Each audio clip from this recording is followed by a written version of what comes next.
Saddle up for a hard-riding Eldridge Sample adventure today. Grab your copy now and discover the trail that everyone else missed. Saddle Bound. Chapter 1. The stockyards smell hit Eldridge a mile out of Dodge City and didn't improve on closer acquaintance. It was the smell of several thousand cattle in a concentrated space in August heat, not the open-range smell of cattle on grass, which was a smell a man could make his peace with, but the compressed industrial smell of animals held in wooden pens on ground that hadn't been clean since the first herd came through and wasn't going to be clean again until the last one left, which in Dodge City was a condition that showed no signs of resolving itself anytime soon. The smell layered itself over the town the way summer haze layered itself over river bottoms, thoroughly, and with no apparent interest in the preferences of the people living inside it. He came in from the east on the Santa Fe Road and crossed the tracks and rode up Front Street in the mid-morning of a Tuesday, 2 days after the killings at the Larimer Hotel. And Dodge City in the mid-morning of a Tuesday in August had the specific quality of a town that had been doing something energetic the night before and was now taking stock of the consequences. Men moved between the saloons and the hotels and the cattle broker offices with the deliberate, task-oriented pace of people working through a list. 2 cowboys sat on the edge of the boardwalk, outside the Long Branch, with their boots in the street and their elbows on their knees, and the studied vacancy of men who were not quite sure yet what the day required of them. A woman in a good dress crossed the street at the far end without looking at any of it, moving with the focused purpose of someone who had learned to navigate this particular environment by declining to fully acknowledge it. Eldridge noted all of this without turning his head, the habit of 20 years operating as a function of his eyes rather than his attention, and pulled the roan up at the marshal's office on the north side of Front Street and went in. The marshal's name was Denny Chalk, and he had the quality of a man who had been in Dodge City long enough to have stopped being surprised by it, which in Dodge City took longer than people assumed and meant more when it was achieved. He was perhaps 50, with a face that had processed a great deal of information without revealing what it had concluded about any of it. And he sat behind his desk with the unhurried stillness of a man who'd found that stillness was frequently more productive than motion in his line of work. He looked at Eldridge when he came in, and looked at the road dust on him, and looked at the Winchester and looked back at his face. "Sample," Eldridge said. "I sent a wire from Wichita." "I got it." Chalk didn't stand, which wasn't rudeness. It was the economy of a man who stood when standing served a purpose and sat when it didn't. "You made good time." Road was clear. Eldridge pulled the chair from against the wall and sat in it without being invited, turning it so his back wasn't to the door. "Tell me about the room." Chalk looked at him for a moment with the evaluating quality of a man deciding how much a situation warranted. Then he stood and picked up his hat from the desk. "I'll show you the room," he said. The Larimer Hotel was 3 blocks east of the marshal's office, a 2-story frame building that operated at the specific level of Dodge City's commercial middle, not the Dodge House, which catered to the cattle brokers and the men who came with money and expected it acknowledged, but not the establishments on the south side of the tracks that operated without signs or ambitions. The Larimer had a front desk and a dining room and 12 rooms on 2 floors, and it rented them to the trade that moved through Dodge in the summer cattle season, which was a trade of considerable variety and not all of it welcome. Chalk took him through the lobby, past a desk clerk who watched them go up the stairs with the expression of a man who had answered the same questions for 2 days and was running low on patience for the exercise, and down a second-floor hallway to the room at the end. The door had a new latch on it, the old one having been damaged in the business 2 nights previous. Chalk explained this without being asked as they walked in the compressed, factual shorthand of a man delivering a briefing he delivered several times. The latch was the only visible repair. Inside the room, everything else remained as it had been found, which was the marshal's prerogative, until he decided otherwise, and he hadn't decided otherwise yet. Eldridge stood in the doorway and looked at the room before he went in. It was a small room with a window facing the alley, and a bed and a washstand and a chair, furnished with the practical minimalism of a hotel room that existed to serve a function and made no claims beyond that function. The bed had been stripped, the sheets removed as evidence or for cleaning, and the mattress showed a large dark stain on the left side that had dried to the color of old rust. A second stain on the floor beside the bed, smaller, irregular, with a smear that ran 3 feet toward the door, in the way smears ran when something heavy had been dragged rather than carried. The washstand had a basin on it that had been used and not emptied, the water in it gone to a dark, cloudy reddish-brown. 2 men had died in this room. Eldridge walked in and moved through it with the slow, deliberate pace of a man reading a room the way he read track, not looking for one thing but receiving everything and sorting it as it arrived. The window latch. The position of the chair, which had been moved from where a chair in this kind of room normally sat, pushed against the wall beside the door rather than beside the washstand, which was where you put a chair when you wanted to be between a person and the door, or when you wanted to be the one controlling who got to the door and when. The hook on the back of the door where a coat or a dress could hang, and which currently held nothing. 2 cowboys, Eldridge said. Buford Eck and Lyle Toomey, Chalk said from the doorway. Both off the Rocking M outfit out of Texas, been in Dodge since Thursday with the rest of the drive crew getting paid and spending it. He paused. They weren't men you'd write home about. How do you mean? I mean, I'd had Buford Eck in a cell twice in the 3 days before this, once for putting a man's head through a saloon window, and once for something I won't describe in detail because it doesn't improve in the description. Chalk looked at the room with the flat gaze of a man who had looked at a lot of rooms like this one. Lyle Toomey was the kind of man who did what Buford Eck told him to do, and found reasons afterward to think he'd been the one who decided. She was with them voluntarily, Eldridge said. Not a question. The room said it was a question that didn't need asking.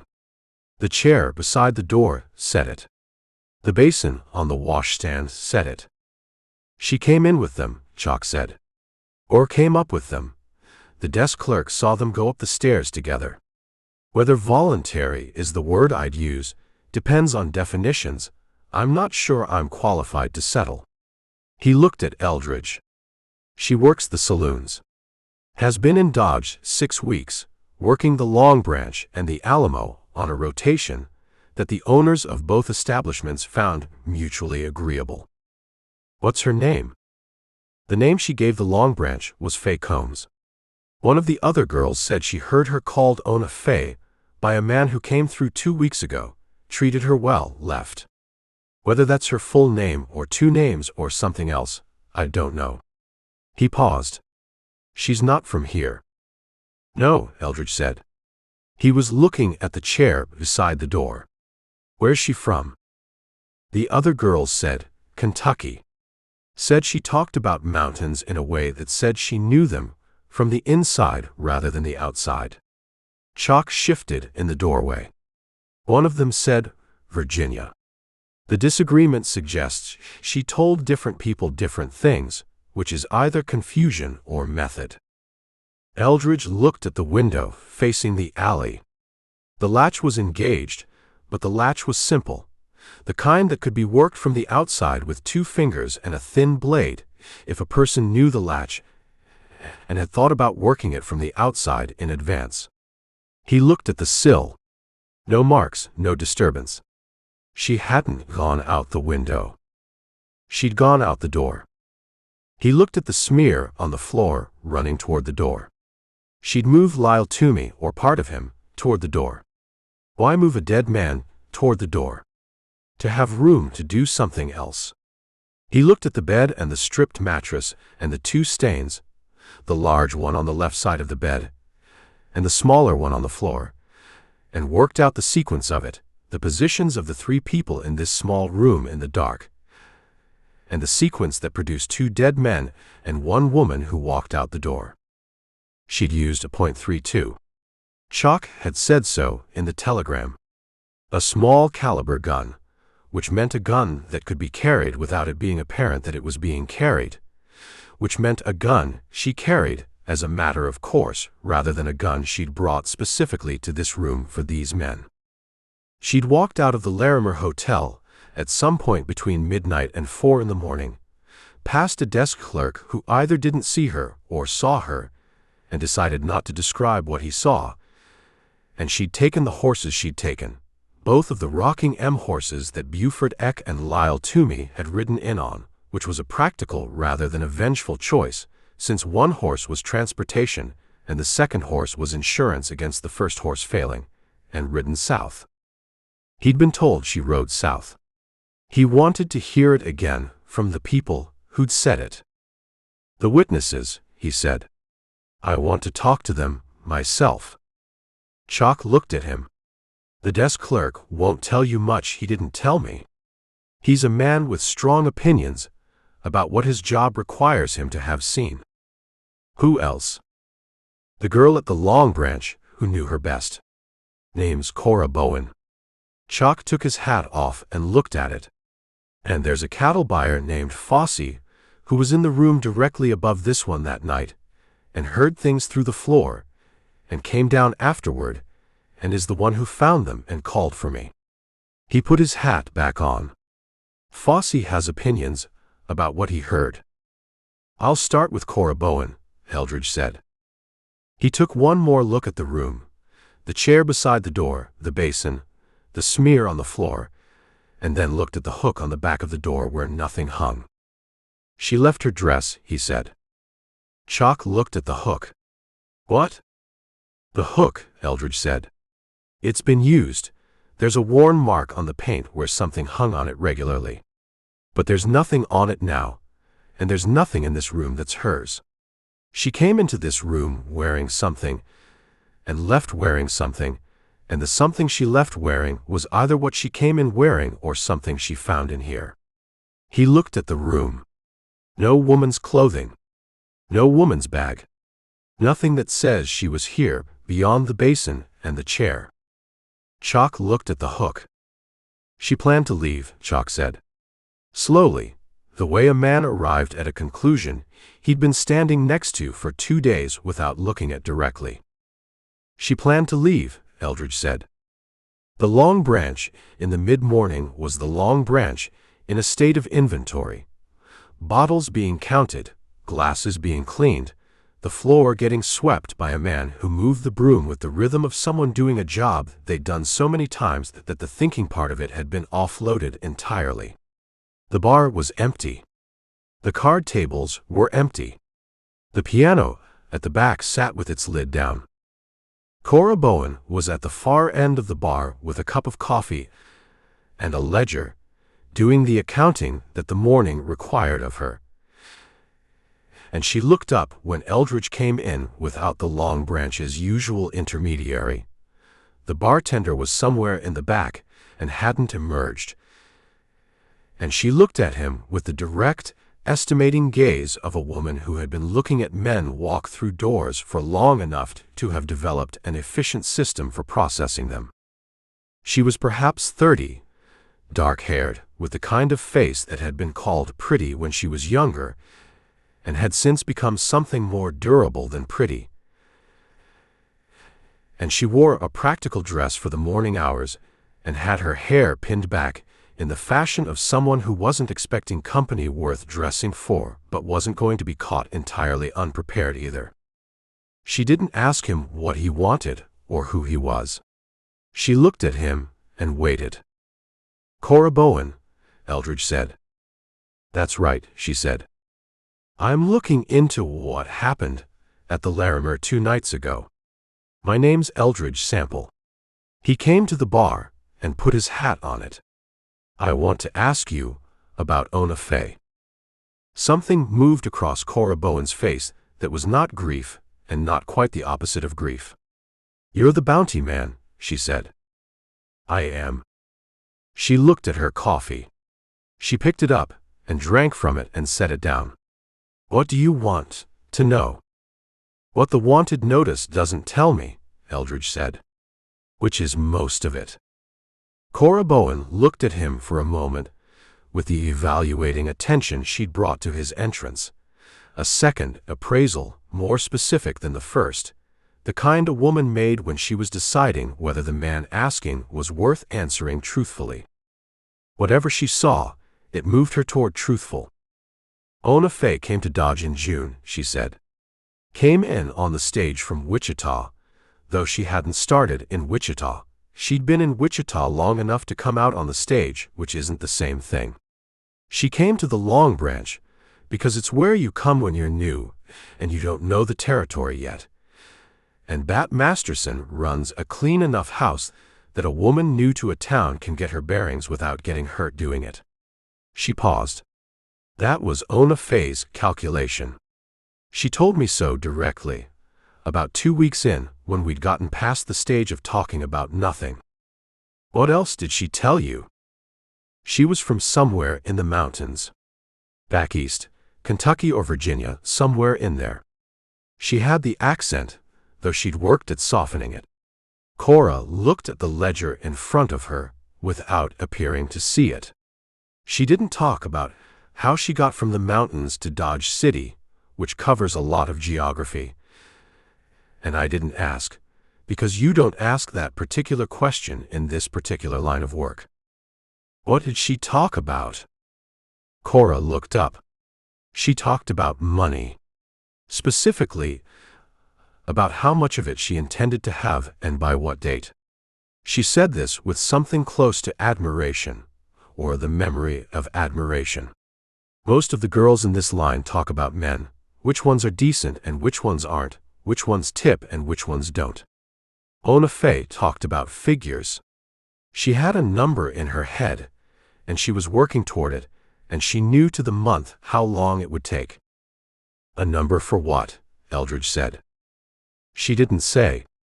She was specific about the number and unspecific about what came after it, which I took to mean what came after it was private." Cora looked at her coffee. She wasn't a woman who kept things private out of embarrassment. She kept them private because she decided they were hers. Eldridge thought about the chair beside the door in the Larimer hotel room and the hook on the back of the door with nothing hanging on it. "Buford Eck and Lyle Toomey," he said. She knew them before that night. She knew Buford Eck, Cora said. He'd been at the Long Branch Thursday and Friday. He had a specific kind of attention he paid to women, and Ona Faye was one of the women he paid it to. She looked at the bar. "I told her he'd been in the cell twice already. She said she knew. And she went upstairs with them anyway."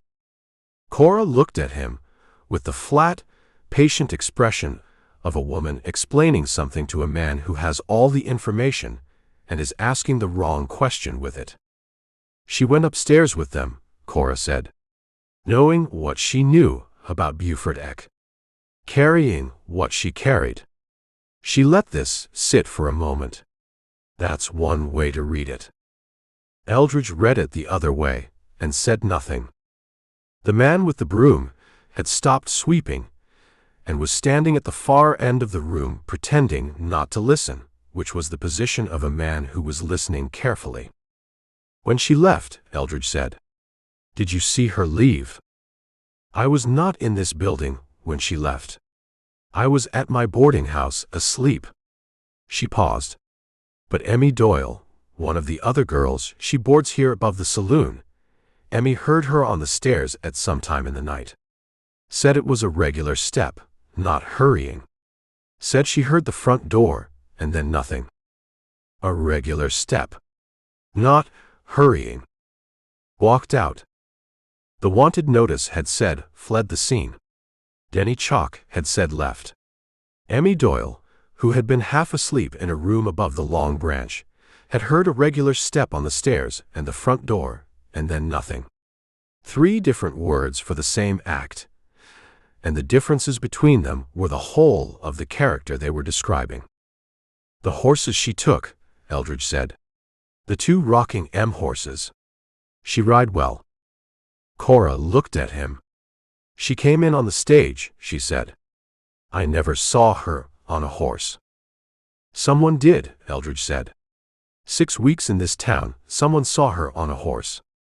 Cora thought about this with the genuine, unhurried consideration of a woman who understood that the question was worth thinking about rather than answering quickly.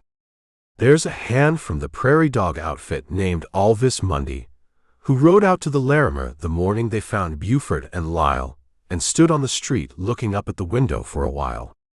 He'd been sniffing around Ona Faye since the 2nd week she was here. Hadn't gotten anywhere with it, but he'd been pleasant about not getting anywhere, which she apparently appreciated." She paused. "He might have ridden with her at some point. He's that kind of persistent." "Where do I find Alvis Mundy?" "Prairie Dog outfit is camped south of the yards," Cora said. 3-4 miles out. They're waiting on their buyer to come up with the rest of the money, which has been taking longer than anticipated." Eldridge picked up his hat. "Sample," Cora said. He stopped. She was looking at her ledger, not at him, in the manner of someone who was going to say something they'd decided to say, and had decided to say it to the middle distance rather than to the person. "What Buford Eck was," she said, "and what Lyle Toomey was, which was mostly whatever Buford Eck required him to be." She turned a page in the ledger that she wasn't reading. "I'm not telling you what to do with that. I'm just telling you the kind of men they were, so that you know, so that when you find her you know what you're bringing her back to answer for." Eldridge looked at her. "I know what I'm bringing her back for," he said. "I know you do," Cora said.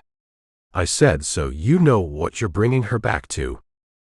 The distinction was precise, and she knew it was precise, and she let it be precise without pressing it further, turning another page in the ledger she wasn't reading, and Eldridge put his hat on and went out into the front street heat.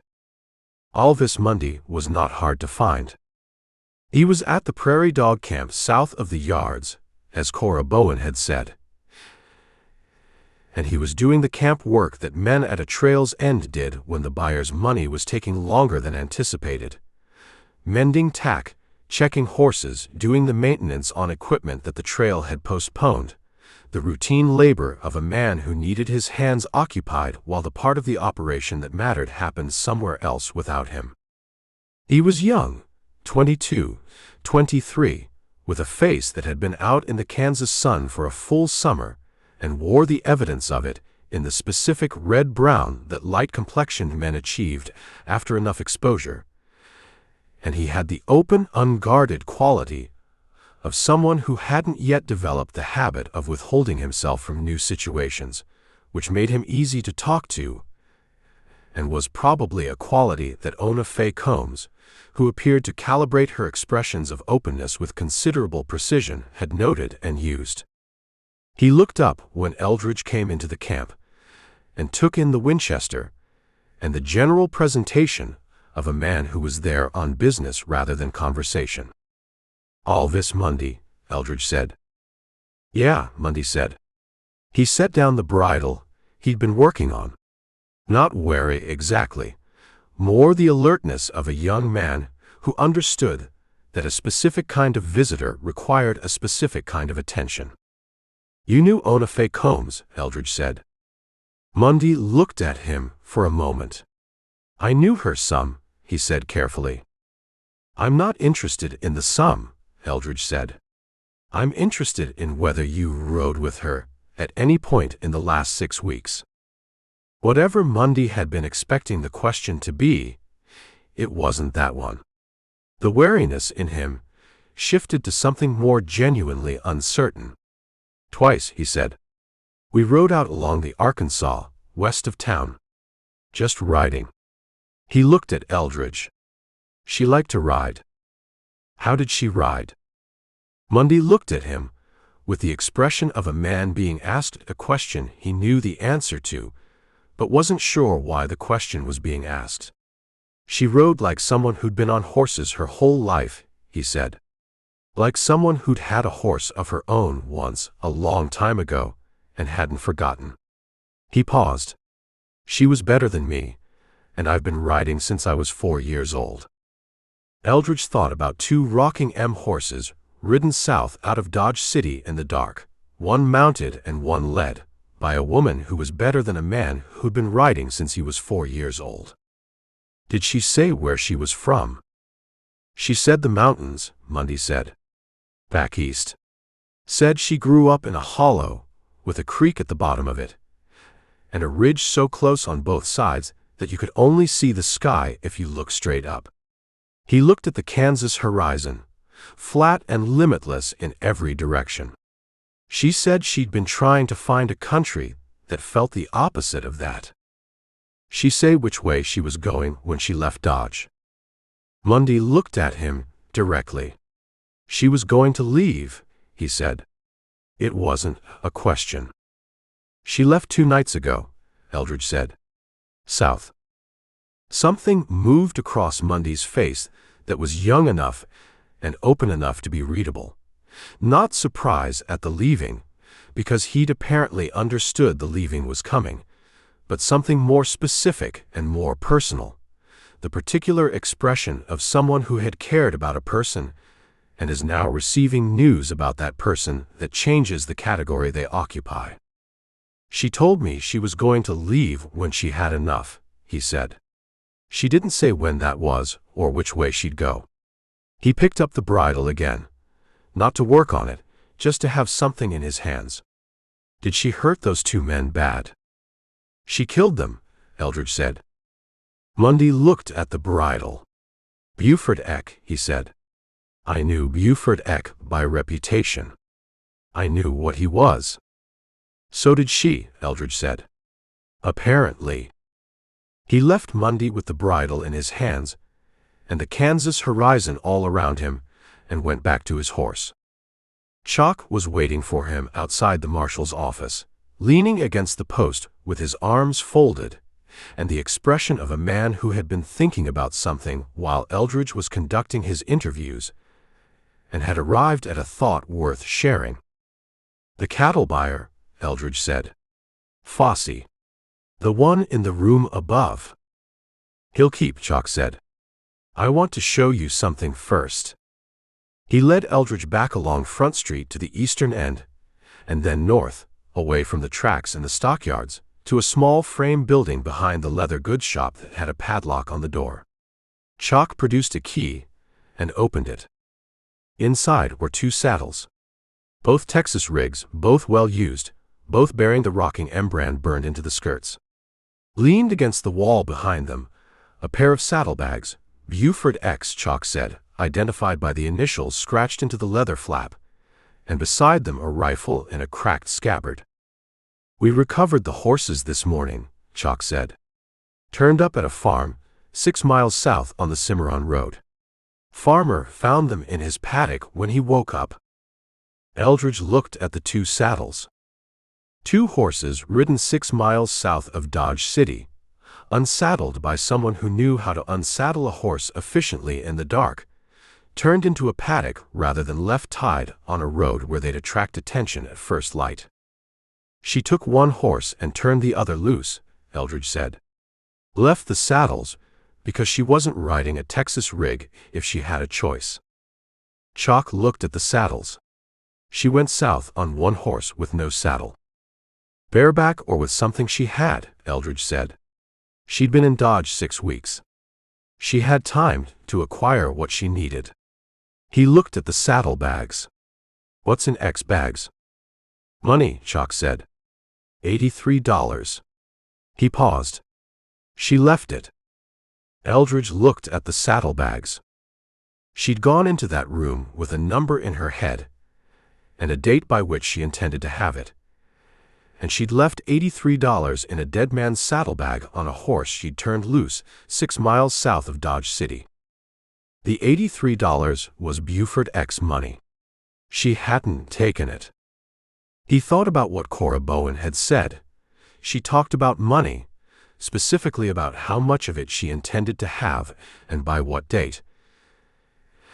And he thought about the $83 left in the saddlebag, and the distinction between Buford X's money and the number she was working toward was a distinction that said something specific about her that he filed carefully and completely.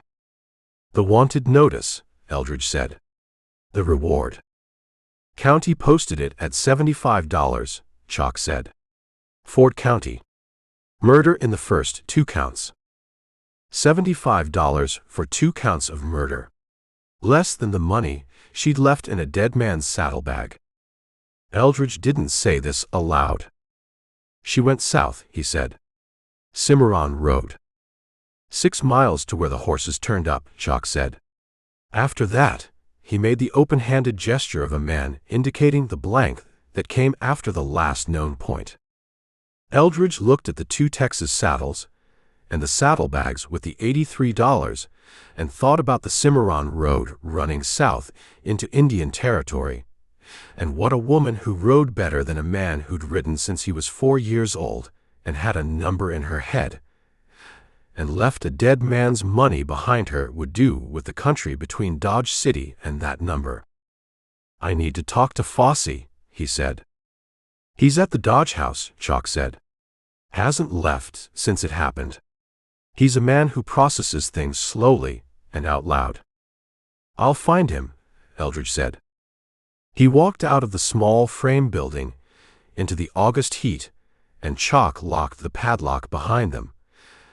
And Eldridge stood for a moment on the dirt between the building and the leather goods shop and let what he'd accumulated in the last 2 hours settle into the shape it was going to settle into. Ona Faye Combs.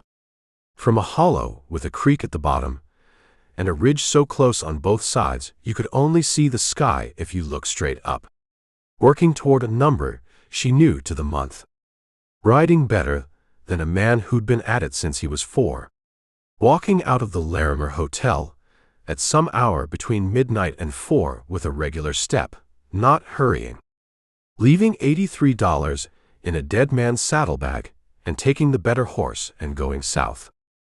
The wanted notice that Chalk had given him back at the office had a sketch on it that Eldridge had looked at for 30 seconds and put in his coat pocket. The sketch showed a woman's face in the approximate way that all such sketches showed a woman's face. The features suggested rather than rendered the general impression of femininity without any of the specific information that made a face a particular person's face rather than a category of face. What the sketch didn't capture was the chair beside the door. The hook on the back of the door with nothing hanging on it. The $83. The regular step on the stairs. 3 witnesses, Chalk had said that morning. 3 witnesses who'd make clear she was someone men remembered and underestimated. He talked to 2 of them, Cora Bowen and Alvis Mundy, and what they'd given him was more useful than 3 witnesses usually gave, because what they'd given him wasn't a description of a person, but a description of a mind. The way the mind worked, and what it valued and what it didn't, and how it moved through situations that other minds would have moved through differently. The 3rd witness was a cattle buyer named Fossey, who had been in the room above and had heard things through the floor and had opinions about what he'd heard. Eldridge went to find Fossey. The August heat pressed down on Front Street with the impersonal authority of a Kansas summer that had nothing to prove and knew it, and the stockyard smell moved through it the way the stockyard smell moved through everything in Dodge City in August, completely, and with no apparent interest in the preferences of the people breathing it. He walked east toward the Dodge house and thought about a woman riding south on the Cimarron Road in the dark on a horse she'd chosen for quality over the alternative, toward a country that Denny Chalk's jurisdiction didn't extend into. And the thought had the specific quality of something that was going to require him to go a considerable distance before it resolved itself. Which was, he understood, the nature of the job. He kept walking. Chapter 2. Fossey had been at the Dodge house for 2 days and had consumed, by Eldridge's estimate from the evidence visible in the room, approximately his own weight in food and drink in the processing of what he'd heard through the floor of the Larimer Hotel on Sunday night.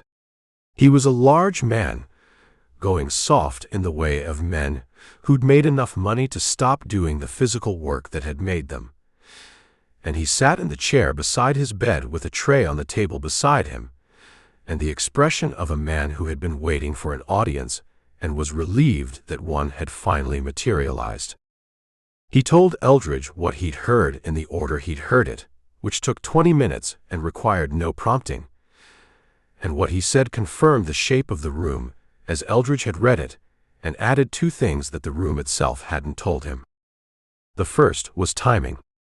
Fossey was a man who traveled with a pocket watch and consulted it habitually, and he'd looked at it when the sounds through the floor woke him. 11:40, he said, which put the whole business in a window between 11:30 and midnight, earlier than Eldridge had assumed, and earlier than Chalk had assumed, which meant Ona Faye had been south on the Cimarron Road with close to 4 hours of dark ahead of her by the time she turned the second horse loose at the farm 6 miles out. The second thing was a voice. She spoke, Fossey said. After the sounds stopped, and then it was quiet for a period, and then I heard her voice through the floor. Once. A single sentence. He looked at his hands. I couldn't make out the words. I've been trying to make out the words since Sunday night, and I can't. He looked up. But the quality of it. The tone. He paused, searching for the word with the concentration of a man who understood that precision mattered here. Settled, he said. She sounded settled. Eldridge thanked him and left him with his tray and went back to the street. Settled.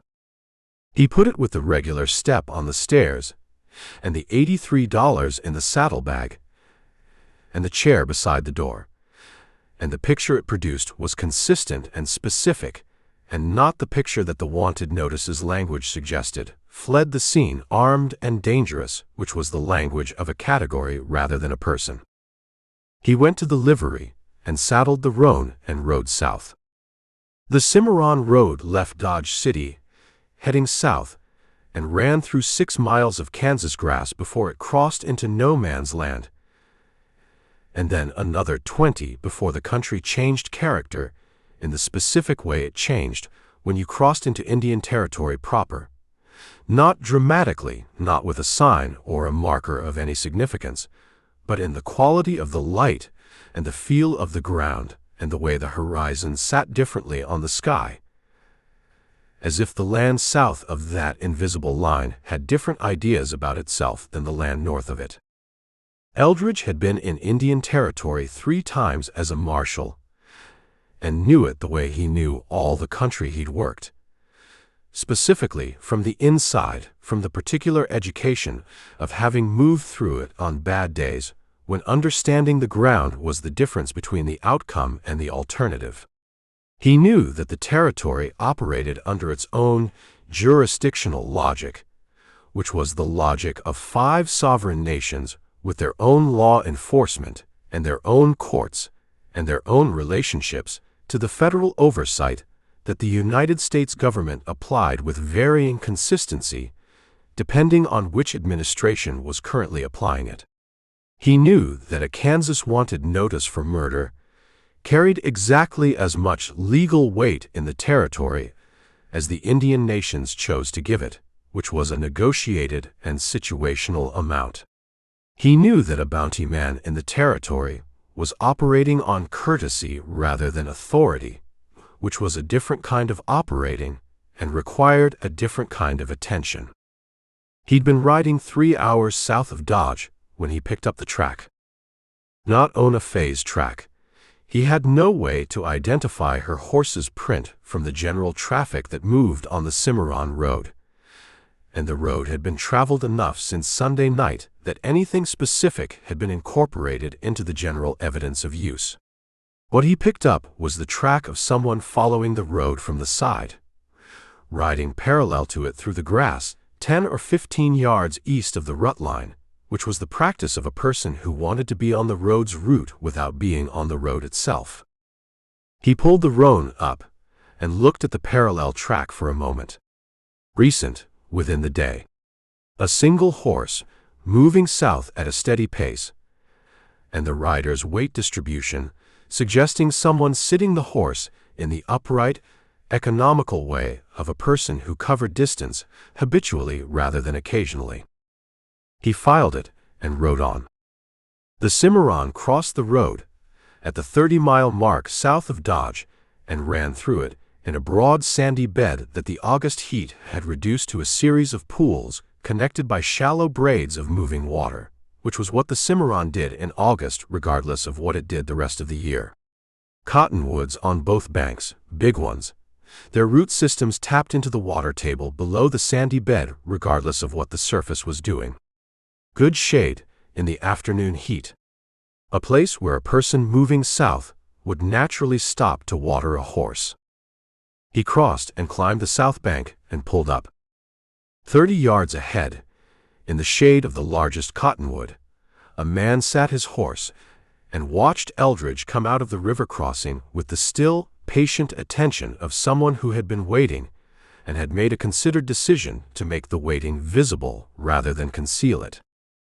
He was a Chickasaw man, perhaps 45, dressed in the practical working clothes of a man with business to conduct outdoors. Canvas trousers, a good shirt, a hat that had been quality when it was new, and was still quality despite not being new. He sat a dark horse, with the easy economy of the parallel track Eldridge had read in the grass. Upright, settled, not using more of the horse than the horse needed to give. He wore a badge. Light Horseman badge, Chickasaw Nation, the metal catching the afternoon light where it showed above the button of his shirt pocket. He looked at Eldridge, and Eldridge looked at him, and neither of them said anything for a moment in the way of two professionals making mutual assessments that would inform what came next. Taft Gibson, the man said. Not an introduction exactly, more a statement of fact being made available. Eldridge Sample, Eldridge said. I know who you are, Gibson said. Denny Chalk sent a wire to the Chickasaw Light Horse office in Tishomingo 2 days ago. Said a bounty man named Sample would be coming south on the Cimarron Road after Ona Faye Combs. He looked at the road behind Eldridge, south, as if checking the condition of the route. I rode up to meet you.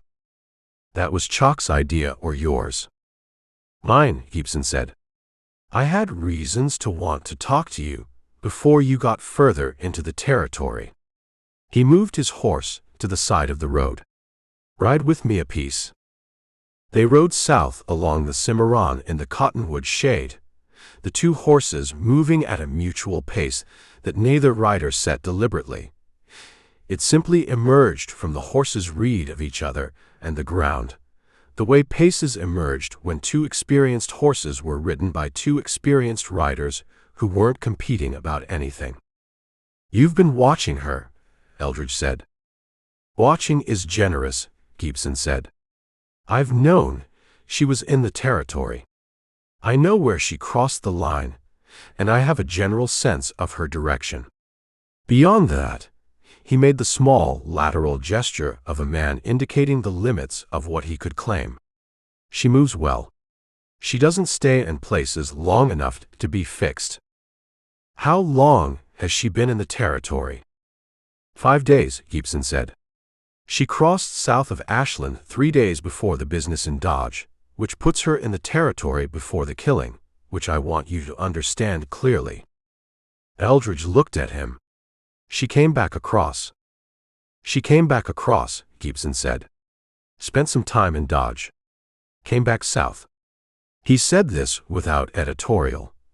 in the flat delivery of a man presenting facts and leaving the assembly of them to the listener. What she was doing in Dodge the 6 weeks before she crossed south, I don't know. What she was doing in Dodge the 2 or 3 days before Sunday night, I also don't know. What I know is that she crossed into the territory, came back north, and came south again after Sunday night with more purpose than she'd had going north. More purpose, Eldridge said. Moving faster, Gibson said. The track I've been reading says a person who's decided something and is moving toward it rather than away from something. Eldridge thought about Fosse's word. Settled. You said you had reasons to want to talk to me before I got further in, Eldridge said. Gibson rode for a moment without responding. Not evasion, just the pause of a man who was going to say something he'd thought about carefully and was giving it one more consideration before he said it. Ona Faye Combs hasn't committed a crime in this jurisdiction, he said. What she did at the Larimer Hotel is a Kansas matter. Until and unless she does something in the territory that falls under Chickasaw law or federal jurisdiction, she's a woman traveling through my nation, which is a thing people do. He looked at Eldridge.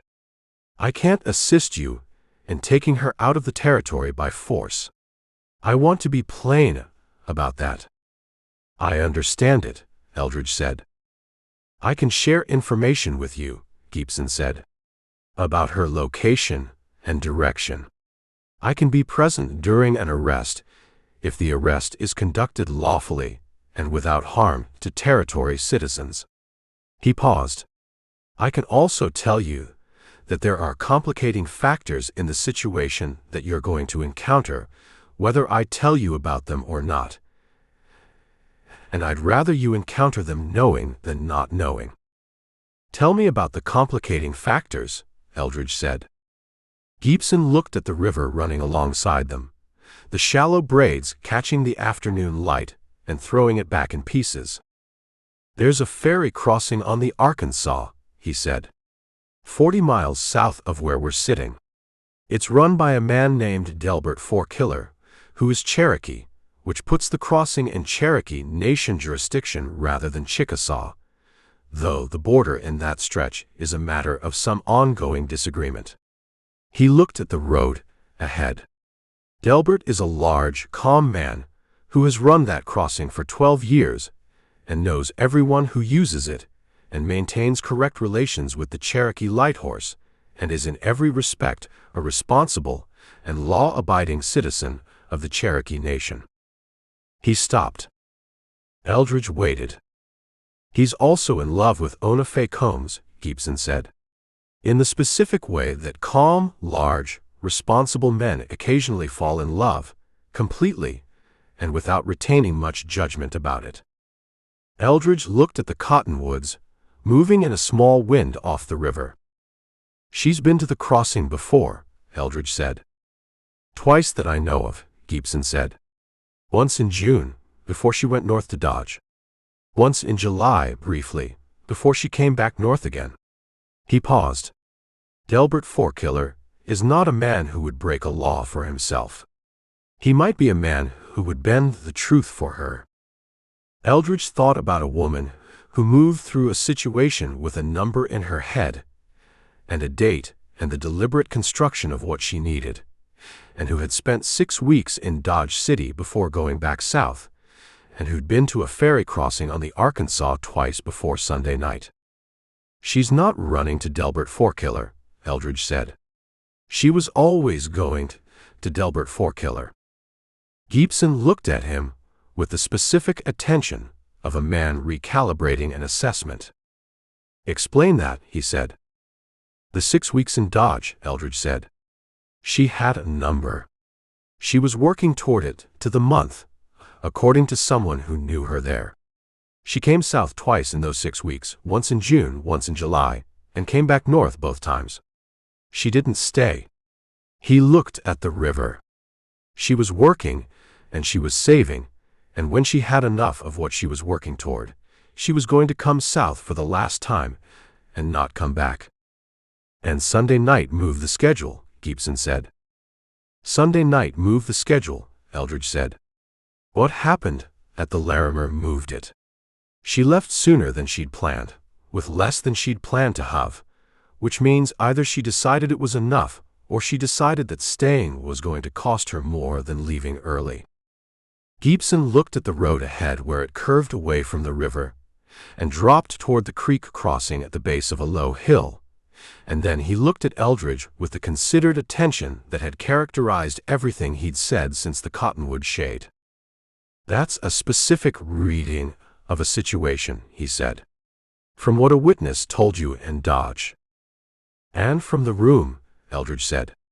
And from what she left behind and what she took. He paused.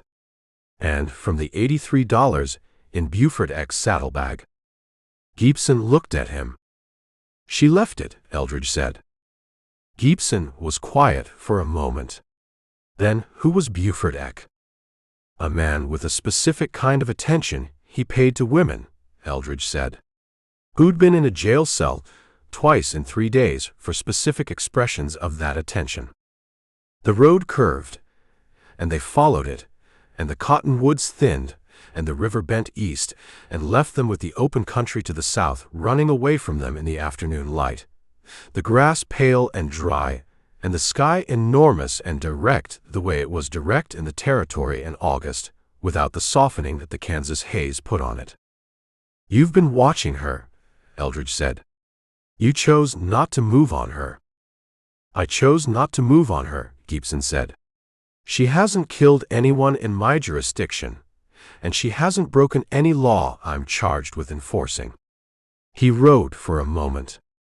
I'll also tell you that what she did at the Larimer Hotel is not, from where I sit, a simple matter of reading. Buford X's reputation preceded him into the territory on the several occasions he came through it. You knew him. I knew of him, Gibson said, which was sufficient. They rode in silence for a while, the horses finding their mutual pace again, after the conversation had altered it slightly, the territory opening around them in the specific way it opened when the Kansas line got far enough behind you that its particular quality of managed, surveyed country gave way to something older and less organized and in some respects more honest. The ferry, Eldridge said. Delbert Fourkiller. You said he'd bend the truth for her. I said he might, Gibson said. What I know with certainty is that he's already been told I've been watching the situation, and that he knows a bounty man is coming south. He paused. He'll know before you get there. Who told him? Gibson looked ahead at the road. Someone who thought he ought to know, he said. Eldridge looked at him. Gibson met the look with the steady, unrevealing quality that had been present since the Cottonwood crossing. A man who had made a decision he'd examined and stood behind and wasn't going to perform regret about. You warned him, Eldridge said. I shared information with a Cherokee citizen about a situation developing in his vicinity, Gibson said, which is a thing a Chickasaw light horseman does as a matter of professional courtesy with citizens of neighboring nations. The words were precise and chosen and accurate in the technical sense, and Eldridge recognized them as the calibrated language of a man who had thought about what he was going to be able to say about what he'd done, and had constructed his account of it accordingly. All right, Eldridge said. I told you I couldn't assist you in taking her out of the territory by force, Gibson said. I didn't say I was neutral about the outcome. No, Eldridge said. You didn't say that. The road dropped toward the creek at the bottom of the hill, and the horses negotiated the grade with the easy competence of animals that had done this kind of thing in this kind of country before. And at the creek bottom, Gibson pulled up. I'll ride with you to the Cimarron South crossing, he said. Past that, you're in mixed jurisdiction, and I'll leave you to it. He looked at Eldridge. "Delbert Forekiller is not going to hurt you. He's not a man who hurts people. But he's going to tell you she's gone, and he's going to mean it to sound final. And what he means by final, and what you can afford to accept as final, are different things." "I understand," Eldridge said. "I don't think you fully understand yet," Gibson said. "I think you will when you meet him." They crossed the creek and climbed the south bank, and the territory spread out ahead of them in the late afternoon light. The grass running south in long swells, the sky doing what the territory sky did in August, which was commit to its own enormity without apology. And somewhere in it, on a road that bent toward the Arkansas, and a crossing that had been open for 12 years, a woman who had left $83 in a dead man's saddlebag and walked down a hotel staircase with a regular step was doing what she'd been doing since June. Working toward a number. Eldridge rode south beside Taft Gibson and said nothing further, which Gibson appeared to find an acceptable arrangement. And the territory received them both in the way it received everything, without ceremony and without comment, the grass bending in the south wind and the light coming off it at the low afternoon angle that made the whole country look briefly and precisely like itself. They camped that night on a creek south of the Cimarron crossing, and Gibson made coffee over a fire that he built with the economical competence of a man who'd made 10,000 fires in the field and had reduced the process to its essentials. He didn't talk much over the fire, and Eldridge didn't push it, and the night settled around them with the specific quality of a territory night in August. Warm, full of insect sound, the stars overhead performing their territory version of themselves, which was brighter and more numerous than the Kansas version, as if the territory's sky was making an argument about priorities. Eldridge drank his coffee and thought about the ferry crossing 40 miles south. He thought about Taft Gibson sharing information with a Cherokee citizen about a situation developing in his vicinity. He thought about Delbert Forekiller, calm and large, and in love in the way that made a man unreasonable, knowing that a bounty man was coming, and having however many days between the knowing and the arrival to do whatever a calm, large, unreasonable man would do with that information. He thought about Ona Faye Combs, moving through the territory faster than she'd moved before. The reading Gibson had given him, a person who decided something and was moving toward it rather than away from something. Not running. Moving toward. He'd been on this road, this specific situation, not this specific road, before in different configurations. And what it always came down to was the gap between the thing the warrant described and the person the warrant was for. The warrant described a category. The person was specific. The gap between them was where the job lived and where the job cost what it cost, and this one had a gap wide enough to ride through. And he'd known that from the chair beside the door and the hook on the back of the door with nothing hanging on it. And he knew it more specifically now.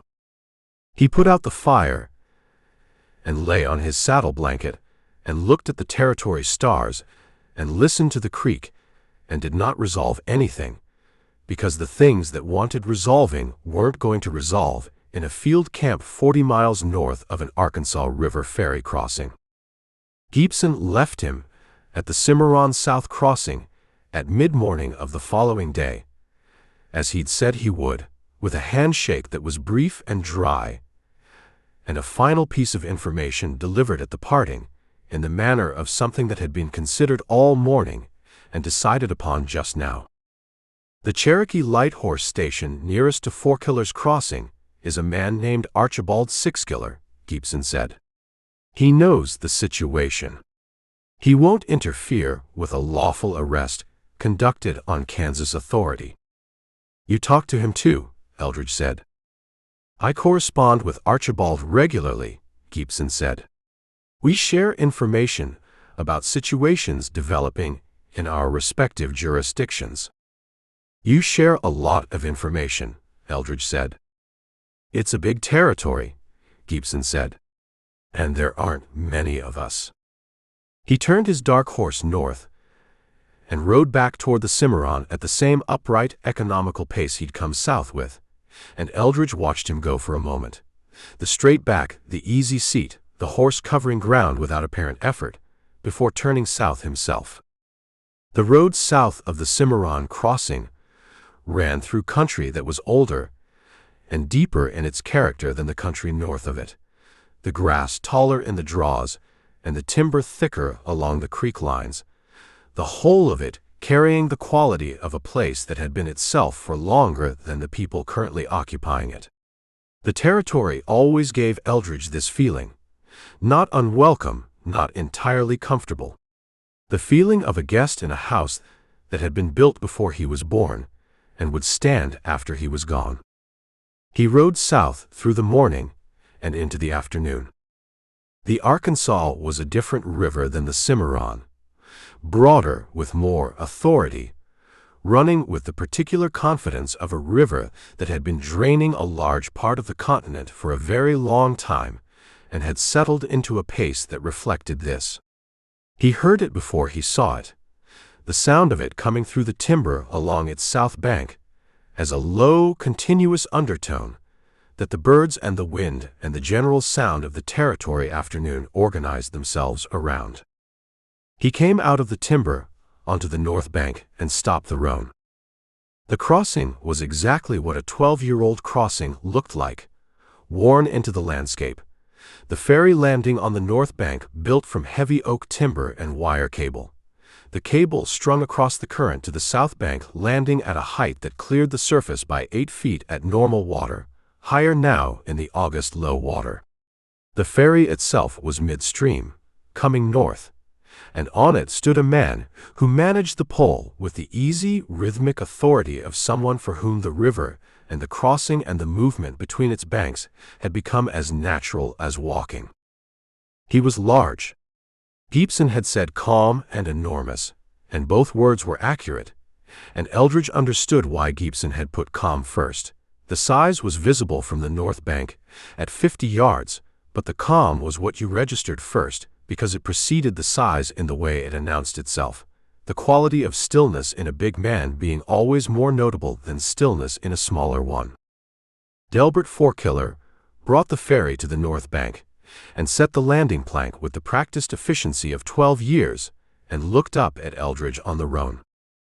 He had a broad, dark, weather-worked face with eyes that were the specific dark of a man who saw clearly and at distance and had long since stopped being surprised by what the distance revealed coming toward him. He looked at Eldridge the way Taft Gibson had looked at him at the Cimarron cottonwood, with the full, still attention of a man making a complete assessment before he spoke. "Eldridge Sample," Forkiller said. "That's right," Eldridge said. "Get off your horse," Forkiller said. "I'll take you across."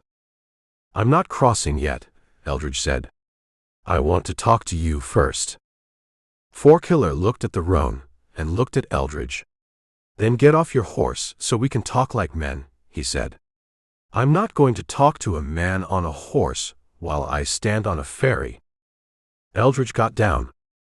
Forkiller pulled the ferry tight to the landing and tied it and stepped off onto the bank and stood in front of Eldridge with the kind of physical presence that certain large men had. Not threatening, not performed, simply present in the way that weather was present, filling the available space without particularly intending to. He was perhaps 6'4" and built in proportion, with hands that had been working rope and pole for 12 years and showed it. And he looked at Eldridge from his considerable height with the calm, dark eyes, and the expression of a man who had known this conversation was coming and had decided what he was going to say in it. "She's gone," Forkiller said. "She crossed south 3 days ago. I don't know where she went from here, and I wouldn't tell you if I did." The words were flat and certain and delivered in the tone of a man making a statement of position rather than opening a negotiation, and Eldridge looked at him and looked at the ferry and looked at the south bank of the Arkansas with its timber standing dark and close above the waterline. Everything about Delbert Forkiller said this was a lie. And everything about Delbert Forkiller also said that the lie was a wall, and the wall was not going to be moved by argument. Eldridge stood on the north bank of the Arkansas in the August afternoon and looked at the wall and thought about what Taft Gibson had said on the Cimarron. "I don't think you fully understand yet. I think you will when you meet him." He understood now. "All right," Eldridge said. Forkiller looked at him. "I'll need to cross," Eldridge said. "When you're ready." Forkiller studied him for a long moment with those dark, clear eyes, the look of a man trying to determine what all right meant in the mouth of a bounty man who'd just been told what he'd come to find out, and had said all right and asked for passage south. He didn't ask the question. He went back to the ferry and took the plank off the tie and held it for the roan. Eldridge led the horse aboard. The ferry moved out into the Arkansas current, the cable singing above them, the river sliding past the oak planks with its low, continuous authority, and Delbert Forkiller worked the pole with the rhythmic ease of 12 years and looked at the south bank and said nothing further.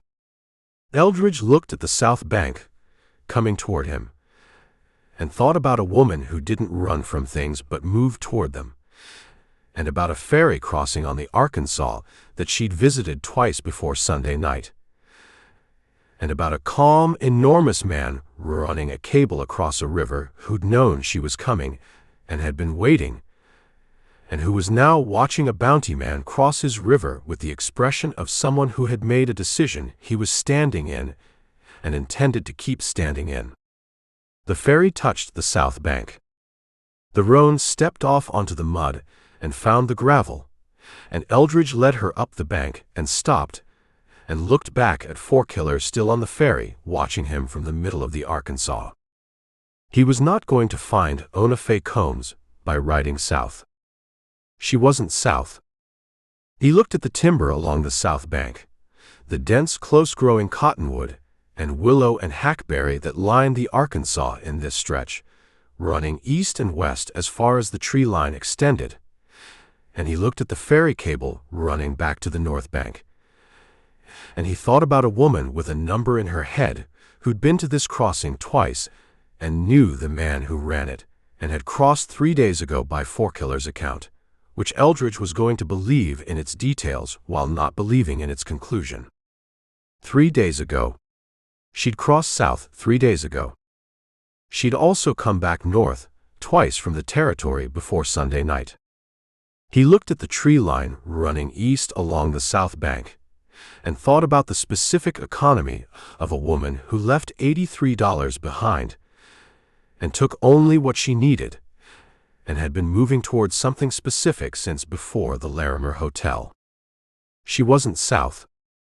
He turned the roan east along the south bank, into the timber, and rode.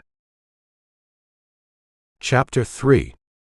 He rode east through the south bank timber for a mile before he found the camp. Not Ona Faye's camp. He wasn't expecting to find her camp in the first mile, because a woman who'd been to this crossing twice and knew the terrain and had 3 days to choose her ground would have chosen it with more deliberation than a mile's distance from the obvious search direction implied. What he found was the camp of a man, 2 days old, maybe 3, a fire ring and a clearing between 2 cottonwoods with the ash sitting undisturbed by wind because the timber broke the wind and the ash was still a single compacted mass rather than scattered. A bedroll impression in the grass. A tin can on the fire ring's edge. Someone had been watching the crossing from the east bank timber. He crouched and read the camp. The boot print at the fire ring's edge, narrow, the impression of a man rather than a large one. The can, which had held peaches and had been opened with a knife rather than a proper can opener, which was a common enough circumstance in the field. The bedroll impression, which showed a person of moderate size who slept on their left side and had lain with their head toward the river, which was the head position of someone who wanted to hear the river and not be surprised by what it carried. He stood and looked at the fire ring, and looked at the tree line to the north where the Arkansas was visible in pieces through the cottonwood trunks, the river showing itself in glints of afternoon light. From this camp, you could see the ferry landing on the south bank without being seen from the ferry. You could hear anyone crossing. You could watch the north bank without being on it. He looked at the tin can again. Peaches. He went back to the roan and rode west, back to the crossing, and tied the roan to a willow well back from the bank where the horse could graze but wasn't visible from the water, and walked to the bank's edge through the tree line and looked across at the north bank landing. Fourkiller was there. He'd taken the ferry back across and was sitting on the landing in the wooden chair he kept there, facing the river, facing south, in the position Eldridge had seen him in from the road before the road dropped to the crossing. The same position he'd been in, presumably, every afternoon of the 12 years he'd been running this ferry. A man in a chair on a landing watching the river. Watching the river. Watching the south bank. Eldridge stood in the timber and watched him watch it. He thought about what Taft Gibson had said, and about the wall, and about "I don't think you fully understand yet." And he looked at Delbert Fourkiller in his chair on the north bank, and understood now what Gibson had been indicating, because what he was looking at was not a man guarding an absence. What he was looking at was a man watching for a return. "She'd crossed south 3 days ago," Fourkiller had said. In the timber east of the crossing, there was a camp 2 or 3 days old. Eldridge did the subtraction. She'd crossed south. She'd come back north and camped in the timber. She was watching the crossing from the timber, and Fourkiller was watching the south bank from his chair, and neither of them was advertising this arrangement to anyone who arrived on the road from the north, which meant the arrangement was the point. She was here. Not south. Not gone. Here, in this timber or in proximity to it, in a camp she'd chosen and that she could hold for as long as she needed to hold it, with a river between her and the road north, and a man on the landing who would tell anyone who asked that she'd crossed south 3 days ago. Eldridge stood in the cottonwood shade and looked at Fourkiller in his chair and thought about the geometry of it, the camp in the east timber, the ferry as the only crossing in either direction for miles, the Cherokee Nation jurisdiction on both banks, the road north running back through Taft Gibson's portion of the territory to the Kansas line 60 miles above. She wasn't running. She was waiting. He went back to the roan. He spent the first night downstream, east of the camp, further east than a man looking for a camp would naturally ride, in a bend of the river where the bank curved south and the cottonwoods grew close enough together that the space between them was dark by 4 in the afternoon. He didn't build a fire. He ate what he had called dried beef and the last of the cornbread from his saddlebag, and sat with his back against a cottonwood and listened to the river and the timber and the specific combination of sounds they made together, which was a sound he'd been listening to in various configurations for 20 years and could read the way he read everything else.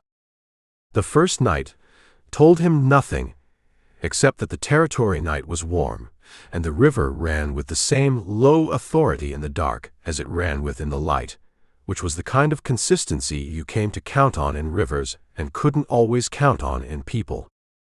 The second afternoon, he moved west. Closer to the crossing, not on the bank, but in the second growth, 20 yards back from it, in the kind of position that gave him a sight line to the ferry landing through the tree trunks, without putting him on the bank where the landing was visible from the north. He sat and watched Fourkiller in his chair on the north bank, and watched the south bank landing, and watched the river and waited. Fourkiller crossed twice that afternoon, once with a farm wagon and team going north, handling the loaded weight of it with the calm, methodical competence of a man for whom that kind of load was ordinary, and once with 2 riders going south, who Eldridge didn't recognize and who went south at the pace of men with a destination and a schedule. Neither time did Forkiller look east along the south bank. Neither time did he slow at the landing, or call out, or change the ordinary sequence of his business.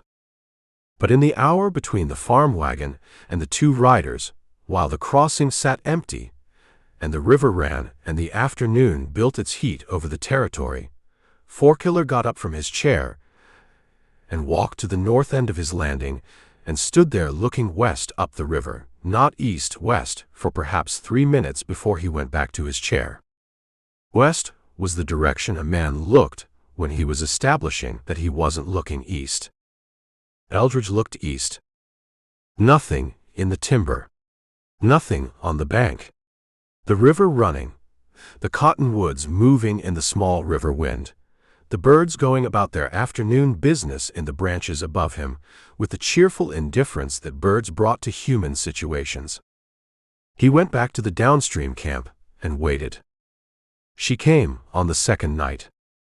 He heard her before he saw her, not because she was careless, because she wasn't, but because the river-bottom timber in the dark had its own sound, and a person moving through it, however carefully, made a different sound than the timber made without a person in it. And Eldridge had been listening to the timber for 2 days and knew its baseline. He stayed against the cottonwood and let her come.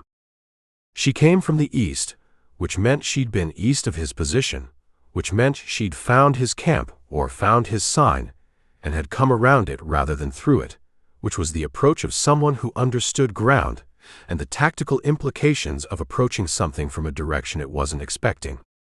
She came to the edge of the firelight range and stopped. He had no fire. She stopped at the edge of where the firelight would have been if he'd had one, which told him she'd been watching him long enough to know where he camped and had calculated her approach relative to the fire he wasn't burning. "You're not building fires," she said.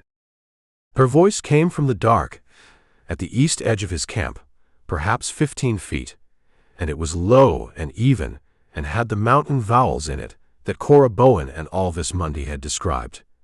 The specific flattening and lengthening of certain sounds that the Appalachian hollows produced in the people who grew up in them, and that distance and time softened but didn't eliminate.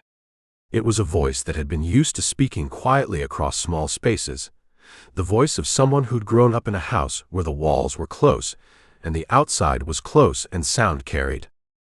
"No," Eldridge said. "I'm not." A pause. "Smart," she said. She came into the camp. She was not what the wanted notice had suggested, and not what the testimony of 3 witnesses in Dodge City had collectively assembled, and not what the chair beside the door had implied, though all of those things were true in their own portions. She was perhaps 30, with a face that was specific rather than general. Not the generalized femininity that the sketch had gestured at, but something with more particularity to it, the face of a person who had made specific decisions over a long time, and whose face had kept a record of the making of them. She was not tall, which was consistent with the boot print and the light step, and she moved with the ease of someone who'd been on her feet in rough country all her life and had never learned to move any other way. She sat down across the camp from him without being invited, in the position that put the river at her back and the tree line at her left, the position that gave her 2 directions out and a clear look at the approach from the west, which was the crossing direction, which was the direction she was choosing to keep in her sight line. She looked at him. He looked at her. "Eldridge Sample," she said. "That's right," he said. "Taft Gibson described you," she said. "I talked to Taft 2 days ago." "He didn't mention that," Eldridge said. "He wouldn't," she said. "Taft doesn't tell one person what another person said unless it serves something. He told me you were coming and what you were riding and that you read ground well." She looked at the dark cottonwood above them. "He didn't tell me you'd camp without a fire." How long have you been watching me? Eldridge said. Since you went into the East Timber yesterday afternoon, she said. I watched you find the camp, and I watched you work it out. She paused. You worked it out faster than I thought you would. What did you think I'd do? He said. Cross south and lose 2 days, she said. That's what the other one did. Eldridge looked at her. There was another one. From Ford County, she said. He came south a week ago, crossed on Delbert's Ferry, and went south, and I watched him go from the timber, and that was the last of it. Ford County had sent their own man before they'd posted the wanted notice. Before they'd wired Denny Chalk. Before Chalk had wired Wichita. The sequence of it said something about the county's confidence in the process and something about how long Ona Faye Combs had been in this timber before Eldridge arrived. How long have you been here? He said. At the crossing? 5 days. She looked at the river through the trees. In the territory? Since June, off and on. On and off, he said. You went back to Dodge. She looked at him without answering immediately, which was not evasion, but the pause of someone deciding how much of the accounting she was willing to give. I went back to Dodge, she said. I had business there. The number, Eldridge said. She looked at him sharply, and it was the first thing she'd done that was sharp. Everything else had been level and measured and arriving at its pace. Cora, she said. She didn't tell me the amount, Eldridge said. Just that you had one. Ona Faye looked at the river for a moment. Then she looked back at him, with the level, assessing quality that had characterized her entrance and her settling into the camp, and everything she'd said since. You talked to Cora and Alvis Mundy and the man upstairs, she said. Not the desk clerk. He didn't see anything, and he knows he didn't see anything, and he told everyone he didn't see anything because that's the kind of man he is. She paused. And Denny Chalk showed you the room. He did, Eldridge said. What did the room tell you? She said. Not defensive, genuinely asking, in the specific way of someone who wanted to know what a competent reader had read in something they'd constructed. Eldridge looked at her. It told me you planned to leave, he said, before you went up those stairs. She looked at him for a long moment. Yes, she said. The river ran. An owl somewhere in the East Timber stated its position and waited for a response and got none and stated it again. The cottonwoods moved in the small night wind off the water, and the sound they made was the sound cottonwoods always made at night on a river, a continuous, unhurried conversation with themselves that had nothing to do with the people underneath them. Buford Eck, Eldridge said. Buford Eck, she said, the name flat in her mouth without heat. Buford Eck had been at the Long Branch 4 nights and had done 4 nights' worth of being Buford Eck, which anyone who was there for any of those nights would be able to describe to you in terms I won't use. She looked at her hands in her lap. He had a specific interest in me that he'd been expressing across those 4 nights in ways that Bat Masterson's rules technically prohibited, but that the geography of the Long Branch made unavoidable in practical terms. She stopped. You don't need the whole of it, she said. The room tells you the whole of it if you read it right. I read it right, Eldridge said. Then you know what Buford Eck was, she said. And you know what Lyle Toomey was, which was less but not different in kind. She looked up from her hands. And you know that I walked up those stairs with them, knowing what I knew, and that the chair was beside the door before they got there, and that I didn't leave anything in that room I intended to come back for. I know all of that, Eldridge said. Does it change what you have to do? She said. He looked at her across the dark camp, at the face that was specific rather than general, at the hands in her lap that were still and unhurried, at the way she sat with the river at her back and 2 directions out and the crossing in her sight line. No, he said. She nodded. Once and slowly, the nod of someone receiving information they'd expected and had asked for anyway, because hearing it plainly was better than not hearing it. Then why are you sitting in the dark instead of taking me in, she said. It was the right question, and she'd asked it plainly, and it deserved a plain answer. Because it's the middle of the night on a river in Indian Territory, he said. And I'm not going to put you on a horse in the dark in country I don't know well enough to ride in the dark. And because Delbert Fourkiller is 50 yards across that river, and I don't want to have that conversation at 2 in the morning. She looked at him for a moment. Delbert, she said. Something in her voice shifted when she said the name. Not softened exactly, but changed in register, the way a voice changed when it was saying a name it had said many times privately, and was now saying aloud in front of someone for the first time. He told me you'd cross south, Eldridge said. 3 days ago. I know what he told you, she said. I watched you cross. He's going to fight it, Eldridge said. In the morning, when I try to take you north. She looked at the river. I know it. He's a large man, Eldridge said. I know what Delbert is, she said. And the way she said it was not dismissive, and not defensive, and not the statement of a woman who didn't understand the weight of what she was saying.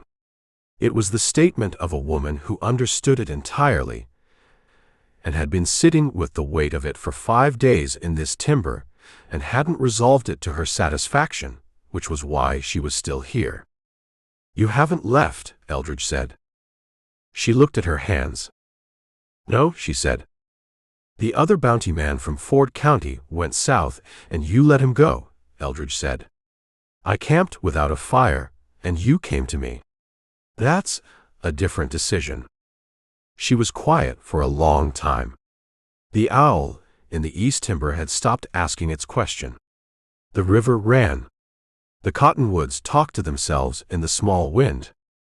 You want to know why, she said. Yes, he said. She looked at the crossing through the tree trunks, at the dark water, and the cable above it, and the empty north bank landing where Fourkiller's chair sat without Fourkiller in it. Because the other one would have taken me roughly, and I'd have found a way out of it somewhere between here and Dodge, and it would have been a mess for everyone. She paused. And because you're a different kind of man than that. And I wanted to know what a different kind of man was going to say about it. And now you know, Eldridge said. Now I know, she said. The camp was quiet between them. Not uncomfortable. The specific quiet of 2 people who have said the things that needed saying and are now in the space that comes after, which is its own kind of conversation. The 2 cowboys, he said. You told Cora you were going to leave when you had enough. What you had in Dodge was $60 short of the number, from what I can work out from what Cora said. She looked at him. You worked out the number. Close to it, he said. The 83 in X bag. What you'd been making at the Long Branch for 6 weeks. What a stage north from wherever you started costs. He paused. You were close but not there. $62 short, she said. I had a date. I was going to reach the number by the 15th of September. Then Buford Eck moved the date. And you didn't take the $83, he said. She looked at him with the expression she'd worn when he'd said the number. The sharp look, the recalibration, the sense of a woman being read more accurately than she'd anticipated. No, she said. I didn't take it. Because it was his money, Eldridge said. Because it was his money, she said. I've never taken anything that was somebody else's money. She said this with the flat conviction of someone stating a principle that was not up for discussion and did not require defense. Not once. Not ever. Eldridge thought about Darvin Prater, who'd taken 40 head of cattle. He thought about Coy Burchett, who'd taken $1,100 from a bank in Sedalia. He thought about the specific variety of people the warrants he carried described, and the specific variety of people they turned out to be when he found them, which were not always the same variety. "You're $62 short," he said. "I'm $62 short," she said. "And I'm going to go back to Kansas and answer for 2 dead men I don't apologize for." She looked at him steadily. "Those are both true at the same time." He looked at her. "What's the number for?" he said. She looked at the river for a long moment. "A piece of ground," she said. "Small. Somewhere that isn't a hollow, with ridges so close you can only see the sky if you look straight up, and isn't Dodge City, and isn't any of the places in between." She paused. "I had a surveyor's description of a piece of ground in Colorado Territory. 40 acres on a creek with good water, and no one's name on it yet." She paused again. "I was going to put my name on it." The camp held this. The cottonwoods moved. Eldridge looked at Ona Faye Combs, sitting across a cold camp in the South Bank timber of the Arkansas River at 2 in the morning with the river at her back, and $62 between her and 40 acres in Colorado Territory.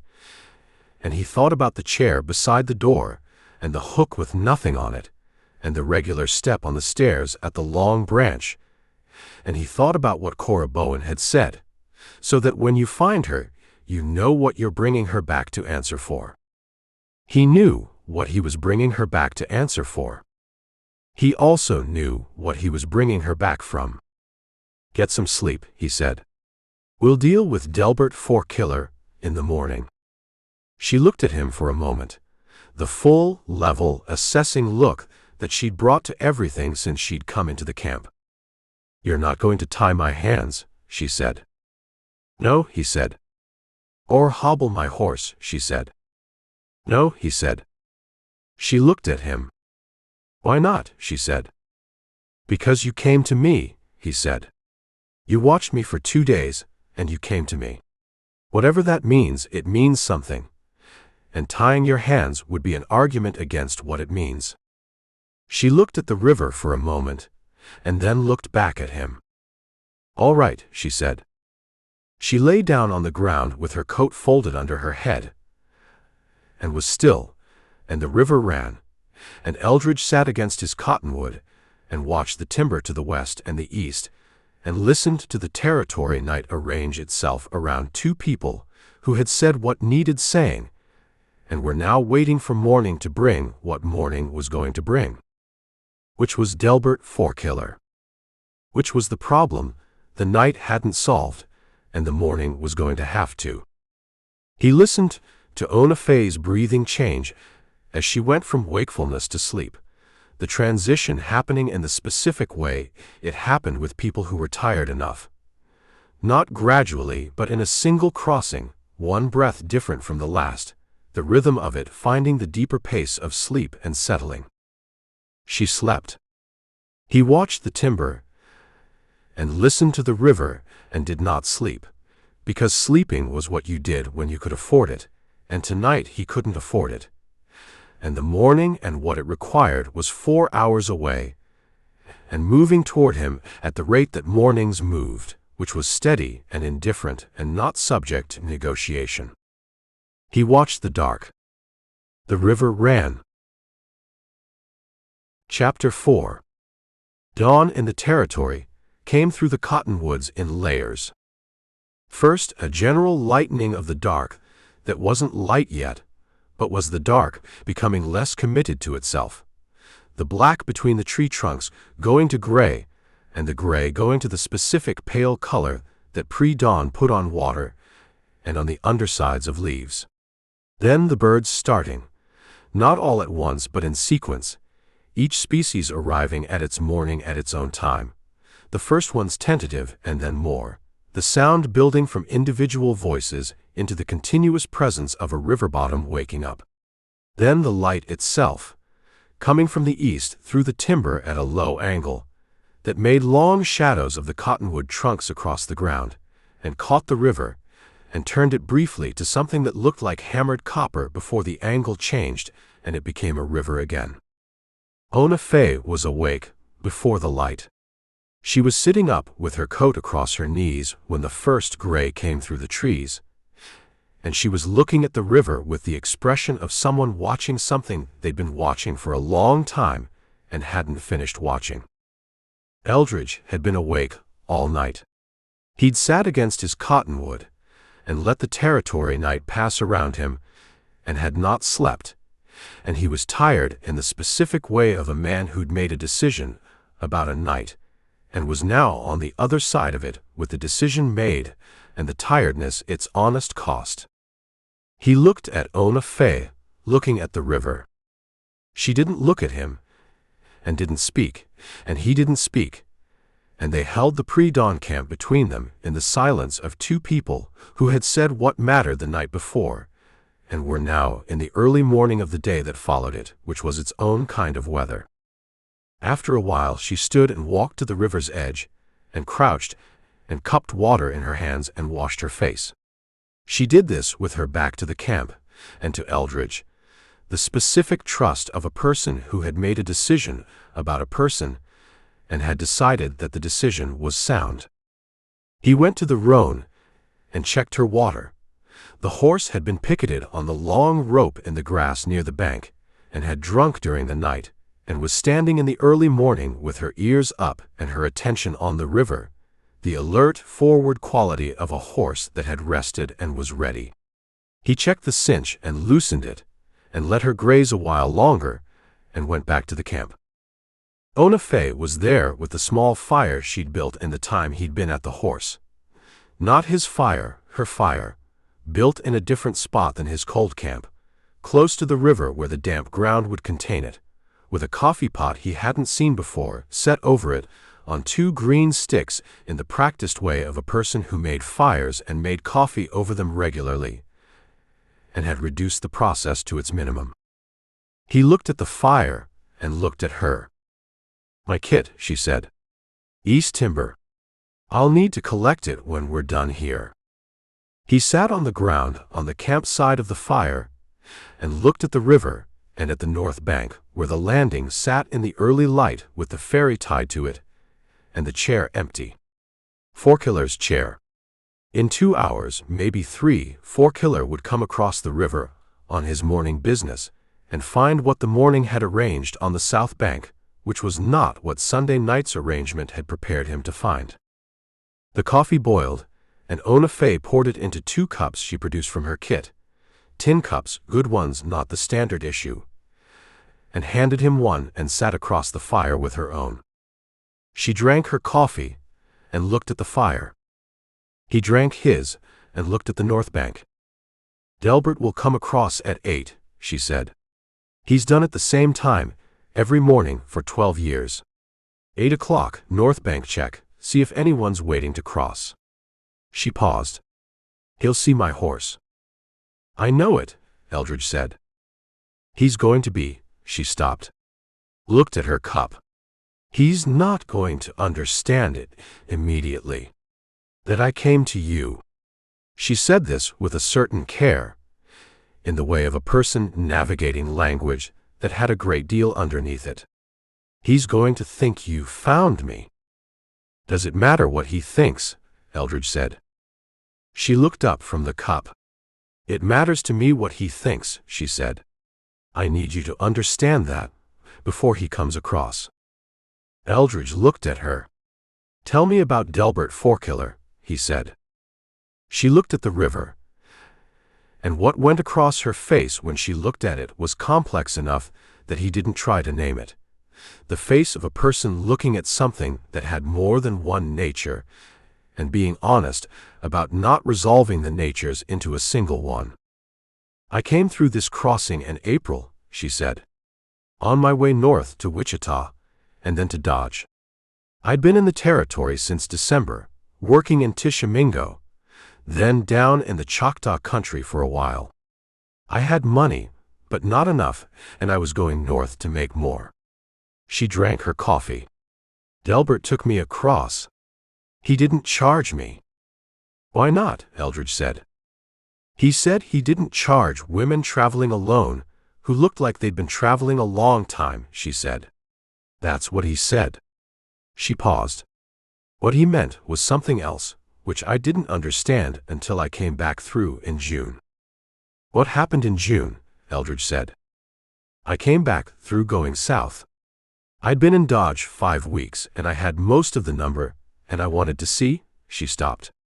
I wanted to see the Colorado land. I'd had the surveyor's description since March, and I hadn't seen it, and I wanted to know if it was what the description said it was. She looked at the fire. I crossed on Delbert's ferry going south, and I came back through 10 days later going north. He wouldn't take money for either crossing. And in July. Same, she said. I came south for a week. I needed to think about some things, and the territory was where I went to think. She looked at her hands around the cup. Delbert was. He was present during those crossings in a way that I noticed and didn't address, and he didn't address, and we both knew we weren't addressing. She paused. He's not a man who says things before he's certain of them. Are you certain of him? Eldridge said. She looked at the fire. I'm certain that he's the most decent man I've met in the time I've been doing what I've been doing, she said. I'm certain that he's built something real on this river that he built with his own hands, and that it's his in a way that things are rarely genuinely a person's. She paused. I'm certain that he looked at me crossing his river, going north and south and north again, and didn't ask me anything. I didn't volunteer, and didn't require anything, and she stopped.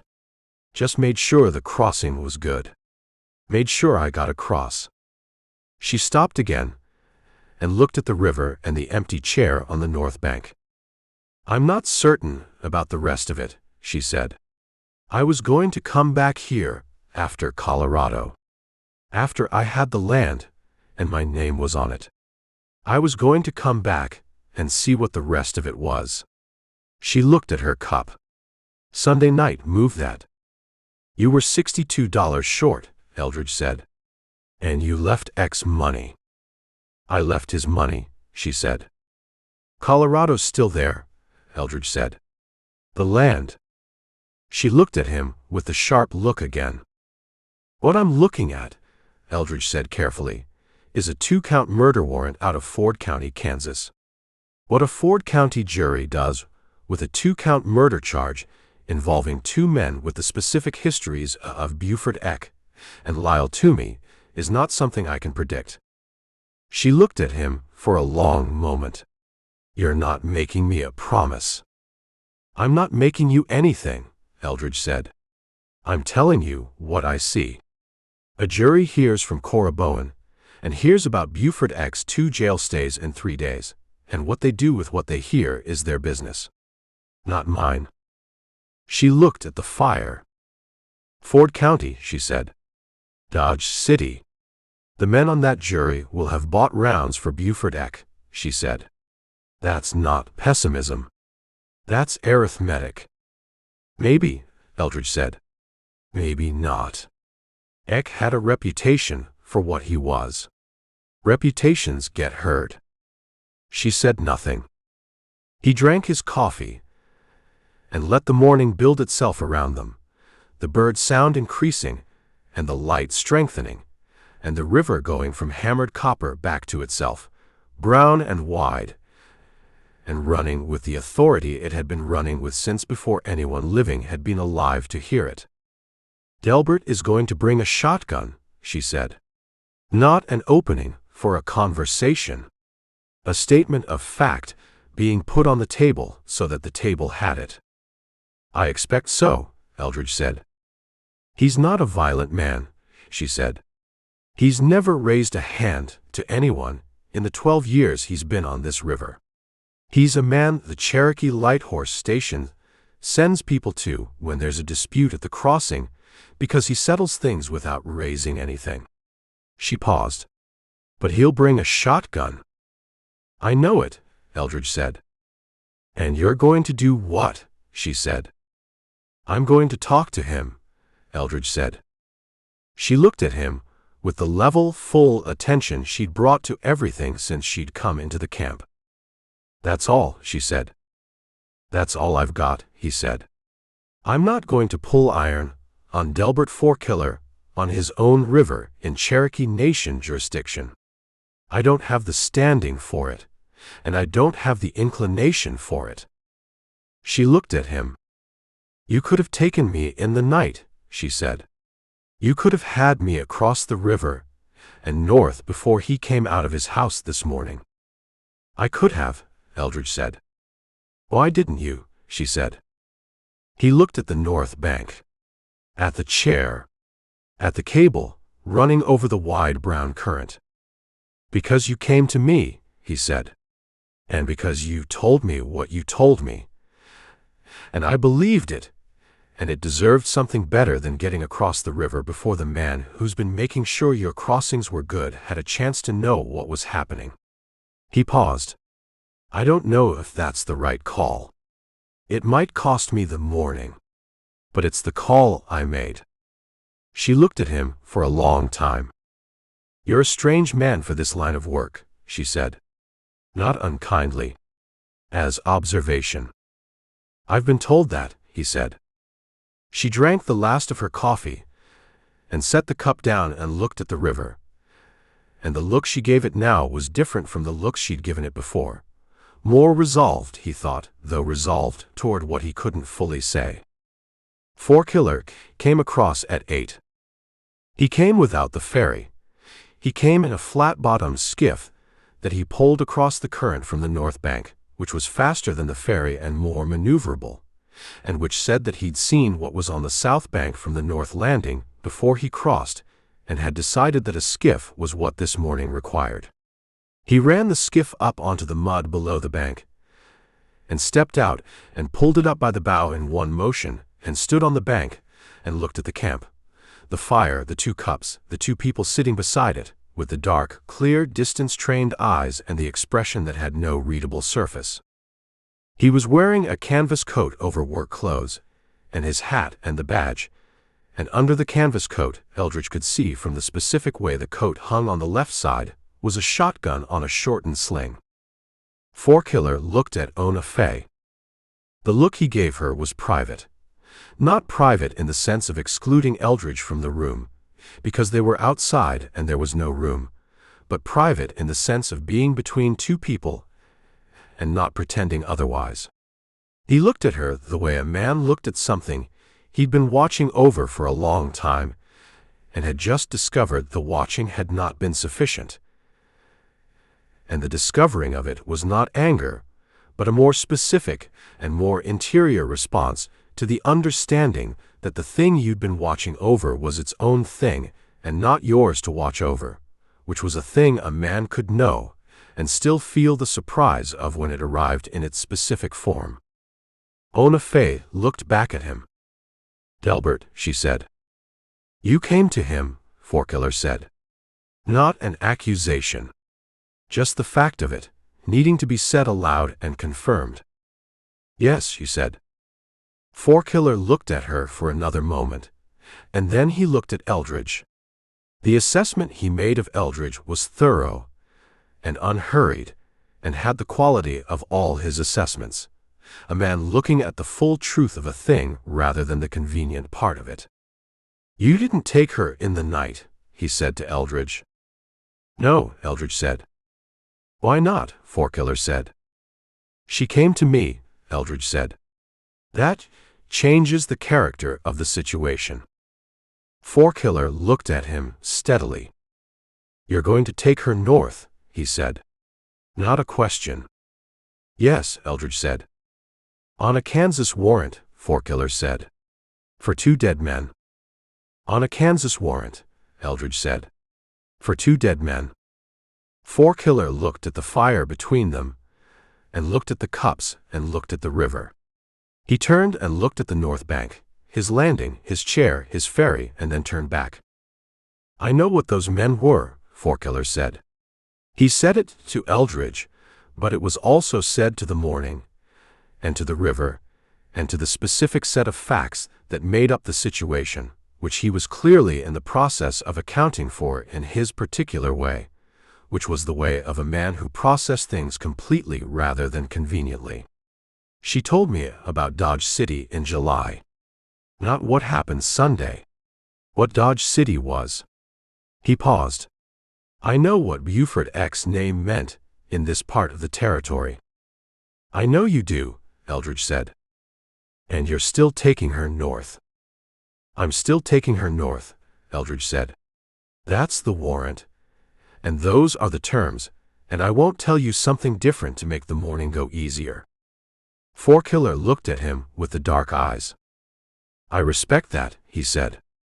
He said it in the flat, considered way of a man who meant exactly what the words said, and wasn't using them as a preliminary to something else. Eldridge waited. "I'm still going to ask you not to," Fourkiller said. "I know it," Eldridge said. "She's got business on this river," Fourkiller said. "She's got—" He stopped.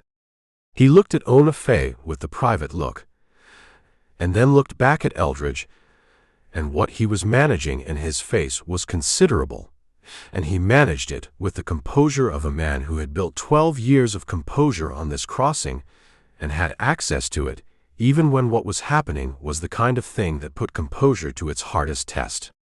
"She's got a future here that she doesn't have in a Ford County courtroom." "Delbert," Ona Faye said. Her voice was level and quiet, and had the specific quality of a person about to say something that had been forming for a long time and was now going to be said because the morning required it. Fourkiller looked at her. "I'm going north," she said. The camp went quiet. The river ran. The birds continued their morning business in the cottonwoods with the indifference of creatures that had no stake in the human specifics of what was happening under them. Fourkiller looked at her. "I made a decision," she said. "Last night. I made it, and it's made." She looked at the fire. "I'm not going to spend the rest of my life on the south side of that river because Sunday night happened." She paused. "I'm going to go answer for Sunday night, and I'm going to do it on my feet and looking at it, and then I'm going to come back and see what's here." She looked up at him. "If it's still here." Fourkiller held the look she gave him for a long moment. "It'll be here," he said. Quietly. "Certain." She nodded once. The same slow nod she'd given Eldridge the night before when he'd told her what he had to do. The nod of a person receiving information they'd asked for and accepting it for what it was. Then Fourkiller looked at Eldridge. "The shotgun," Eldridge said. He said it gently, because the morning warranted it. Fourkiller reached under the canvas coat and unshouldered the shotgun and held it in his right hand at his side, not aimed, not presented, just held in the manner of a man who'd brought it and was now deciding what to do with the decision to bring it. He looked at Ona Faye one more time. She looked back at him. He turned and walked to the skiff and put the shotgun in the bottom of it and turned back. "I'll take you across," he said. "Both of you." He took them across on the ferry rather than the skiff. There were 2 horses to move, and the ferry was what 2 horses required, and he pulled them across the Arkansas in the morning light with the same rhythmic, practiced authority he'd pulled 10,000 crossings. And none of them said anything during the crossing, because the crossing was a thing that required its own attention, and the things that needed saying had been said in the camp. The ferry touched the north bank. Fourkiller set the plank. Eldridge led the roan off, and Ona Faye led her horse off behind him, a gray mare that she'd collected from the East Timber with the rest of her kit while Eldridge saddled the roan, moving through her own camp with the practiced efficiency of a person who knew where everything was and had packed it before. She stood on the north bank with the gray mare's reins in her hand, and looked back at the river and at Fourkiller still on the ferry. He stood on the ferry and looked at her. Eldridge gave them the moment. He went to the road and checked the roan's cinch and looked north at the road running through the territory toward the Kansas line 60 miles above, and he let the moment behind him be what it was without making it shorter. After a while, he heard her come up from the bank, her boots on the gravel, the gray mare following. She came to the road and stopped beside him. "North," she said. "North," he said. They mounted. He looked back once, not at Ona Faye, who was already facing the road, but at the ferry, which was moving back across the Arkansas toward the south bank with Delbert Fourkiller on it. He moved the pole with the same rhythm he'd been moving it for 12 years, his back to the north bank now, facing south, and the river ran around the ferry and past it and moved on toward wherever the Arkansas moved toward, which was east and then south, and eventually the Mississippi, carrying everything the river carried without distinction or judgment, the way rivers carried things. Eldridge faced north. They rode. The territory opened around them as they rode north, the cottonwood timber of the river giving way to the more open country above the drainage, the grass running long in the draws and shorter on the swells, the sky enormous in the specific way of the territory sky, and building its August heat already at this hour. Ona Faye rode well. Alvis Mundy had said she rode better than him, and he'd been on horses since he was 4 years old. And what Eldridge could see beside him confirmed this. She sat the gray mare with the easy forward posture of someone for whom riding was older than memory, the kind of rider who'd had a horse of their own as a young person in a place where that mattered and had never lost the original language of it. They rode for an hour without speaking, which was not uncomfortable silence, but the silence of two people who had covered the available conversational ground and were now in the country that came after, which was where the riding was. "The land in Colorado," Eldridge said. She looked at him. "On the creek," he said. "You saw it in July." "I saw it," she said. "What was it?" She rode for a moment. 40 acres on a creek that runs clear in August, which in that country is not a given. Grass on the south slope. Timber on the north slope, aspen mostly and some spruce. A flat along the creek bottom, big enough for a house and a garden and a small barn. She paused. "You can see the mountains to the west from the south slope. Not close, far, the way mountains look when they're far enough away to be the whole sky rather than a wall." Eldridge thought about a hollow with ridges so close on both sides that you could only see the sky if you looked straight up. "The surveyor's description," he said. "Who holds it?" She looked at him. "I do. In my kit." "Keep it," he said. "The land will still be there." She looked at him steadily. "You said last night you weren't making promises." "I'm not making promises," he said. "I'm saying the land doesn't move, and the creek still runs clear in August." He paused. "What a Ford County jury does is their business. What's in your kit is yours." She looked at the road north. "Taft Gibson told you where I was," she said. "He told me he described you. He told me a bounty man was coming." She paused. "He also told me something else." "What?" Eldridge said.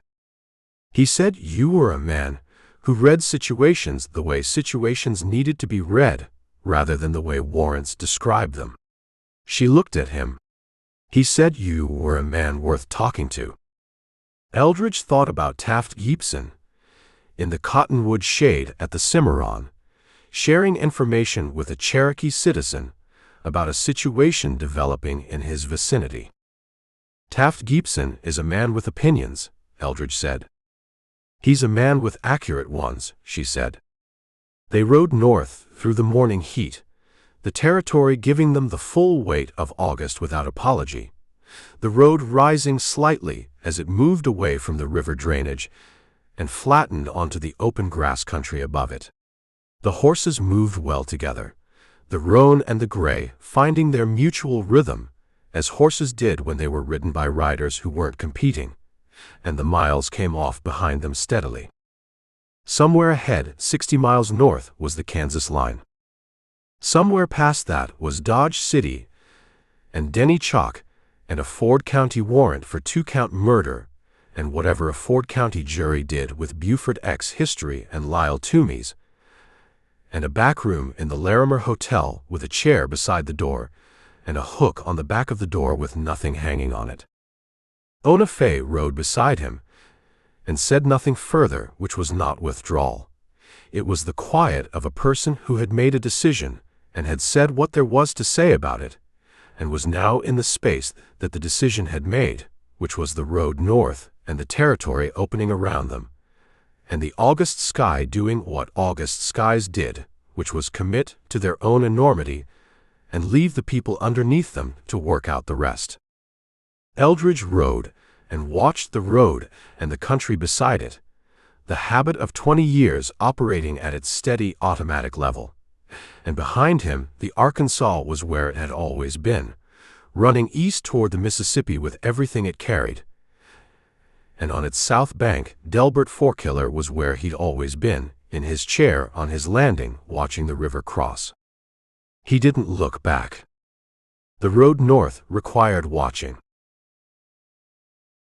Chapter 5. The Kansas line announced itself the way it always announced itself from the south, not with a marker worth noting, but with a change in the quality of the country, something in the way the grass ran and the sky sat that said the land had crossed from one jurisdiction into another, even when the land itself looked identical on both sides of the invisible division. Eldridge had crossed this line enough times from enough directions to have stopped looking for the physical evidence of it, and had learned instead to feel the change in the way you felt a change in weather, before it fully arrived, in the specific quality of what preceded it. He felt it now. Ona Faye felt it too. He knew this because she straightened slightly in the saddle when they crossed it, a small, involuntary adjustment of posture, the body responding to something the mind had noted, and then settled back into the gray mare's rhythm without comment. They'd been riding 4 hours.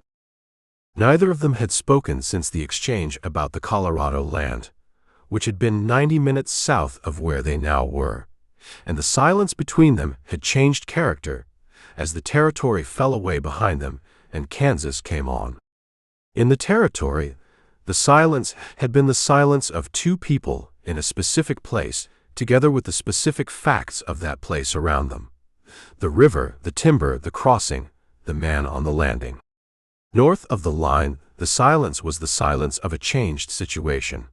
The territory facts staying south of the line while new facts, Dodge City, a warrant, a courtroom, waited north of it. And the silence was the space in which both of them were managing the transition between the two sets. He watched the road, and watched the country, and watched from his peripheral vision the way Ona Faye rode. She rode with her eyes on the middle distance, not the searching look of someone reading country for threat or for information, but the fixed inward look of someone whose attention was elsewhere while the body managed the road without needing direction. Thinking, working through something with the careful, systematic attention that everything else she'd done suggested she brought to things. He left her to it.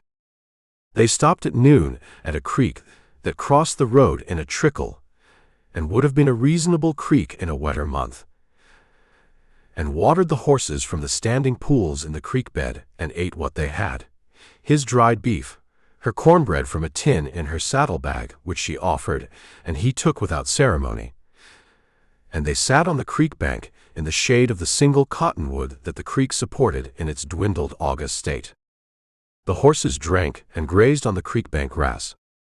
Ona Faye looked at her horse and looked at the sky and then looked at Eldridge. "I have a question," she said. "Ask it," he said. "The other bounty man," she said. "The one from Ford County, who went south on Delbert's Ferry." She paused. "If he done what you did, camped without a fire, read the ground the way you read it, would you have let him take me?" Eldridge looked at the creek. "That's not the question," he said. "What's the question?" she said. "The question is whether you'd have come to him," he said. "The way you came to me." She looked at the creek, too. A long look, the kind that had something working behind it. "No," she said. "Then it's not a relevant question," he said. "What a man gets from a situation depends on what he brings to it." She looked at him with the full, level attention. "What did you bring to it?" she said. He thought about this. "I read the room," he said. "At the Larimer. I read it, and I believed what it said, which is different from reading it and deciding what you wanted to say and reading it toward that." He paused. "The room said something specific about who was in it and what happened and in what order. And I believed it because the room doesn't lie the way people lie. It just holds what happened." She looked at him. "And what did it say?" she said. "It said a woman who planned to leave," he said. "And planned carefully. And executed what she planned." He paused. "It didn't say what the warrant said." She was quiet. "What does the warrant say?" she said. "Murder in the first degree," he said. 2 counts. She nodded. The slow, receiving nod. "And you think a jury reads it differently," she said. "I think a jury hears Cora Bowen," he said. "And hears about 2 jail stays in 3 days. And hears from a cattle buyer named Fossey, who was in the room above and heard things through the floor and has opinions about what he heard." He paused. "I think what a jury does with all of that is genuinely not something I can predict, which is the truth. I'm not managing you with that. It's the truth." She looked at the creek. "Fossey," she said. "What did Fossey say?" "He said you spoke afterward," Eldridge said. He couldn't make out the words. "He said the tone of your voice through the floor was," he paused, finding Fossey's word, "settled." She was quiet for a long moment. "I said something to Lyle Toomey," she said. "He was alive longer than Buford Eck. He was," she stopped. "He knew what he was. I don't think Buford Eck knew what he was. I think Buford Eck had been Buford Eck for so long that being Buford Eck was the whole world he lived in, and he didn't have a view of it from the outside." She paused. "Lyle Toomey had a view of it from the outside. He knew." Eldridge waited. "I told him that," she said. "That he knew. That was what I said." The creek ran its August trickle. The horses grazed. The single cottonwood made its quiet sound above them, the leaves moving in the small warm wind. 2 more hours to Dodge," Eldridge said. She nodded and stood and went to the gray mare and tightened the cinch. They came into Dodge City from the south on the Cimarron Road, the way she'd left it 4 days ago in the other direction, and Dodge City received them the way Dodge City received everything. As a commercial fact, one more piece of the ongoing business of the place, filed and processed and moved along without sentiment. The stockyard smell hit them a mile out. Ona Faye didn't react to it. She'd lived inside it for 6 weeks, Eldridge supposed, long enough for it to have become the smell of a place rather than the smell of a thing, which was what happened with smells you couldn't avoid, and had learned to stop tracking. They came up the Cimarron Road and crossed the tracks and turned onto Front Street and rode toward the marshal's office, and the afternoon business of Front Street moved around them and past them with the indifferent efficiency of a town that had seen everything and categorized it before it finished arriving. Eldridge saw the looks. Not everyone's. Most of the Front Street afternoon was too occupied with itself to register two riders coming north on the Cimarron Road. But some of them. The two men outside the Long Branch who'd been there probably the night of Sunday, who looked at Ona Faye on the gray mare with the specific look of men recalibrating a thing they'd thought was resolved. The woman crossing the street at the far end, who stopped and watched them pass with the expression of someone to whom the return of a specific person meant something specific. Ona Faye looked straight ahead. Not defiant, she wasn't performing anything. She was looking at the road ahead of her, and the marshal's office at the end of it with the same settled quality that Fossey had heard through a floor at 11:40 on a Sunday night. And she was riding toward it at the same pace she'd been riding all day. And she didn't adjust anything about herself for the audience that Front Street provided. Eldridge watched her do this, and filed it with everything else he'd filed about her since the Larimer hotel room, and said nothing. They stopped at the marshal's office. Chalk came out before they dismounted, which meant someone had come ahead to tell him they were coming, or Chalk had been watching the south approach, or both. He stood on the boardwalk with his hat on, and looked at Ona Faye on the gray mare with the expression of a man who was going to manage this correctly, and knew what managing it correctly required. "Miss Combs," he said. Ona Faye looked at him from the mare's back. She looked at the office.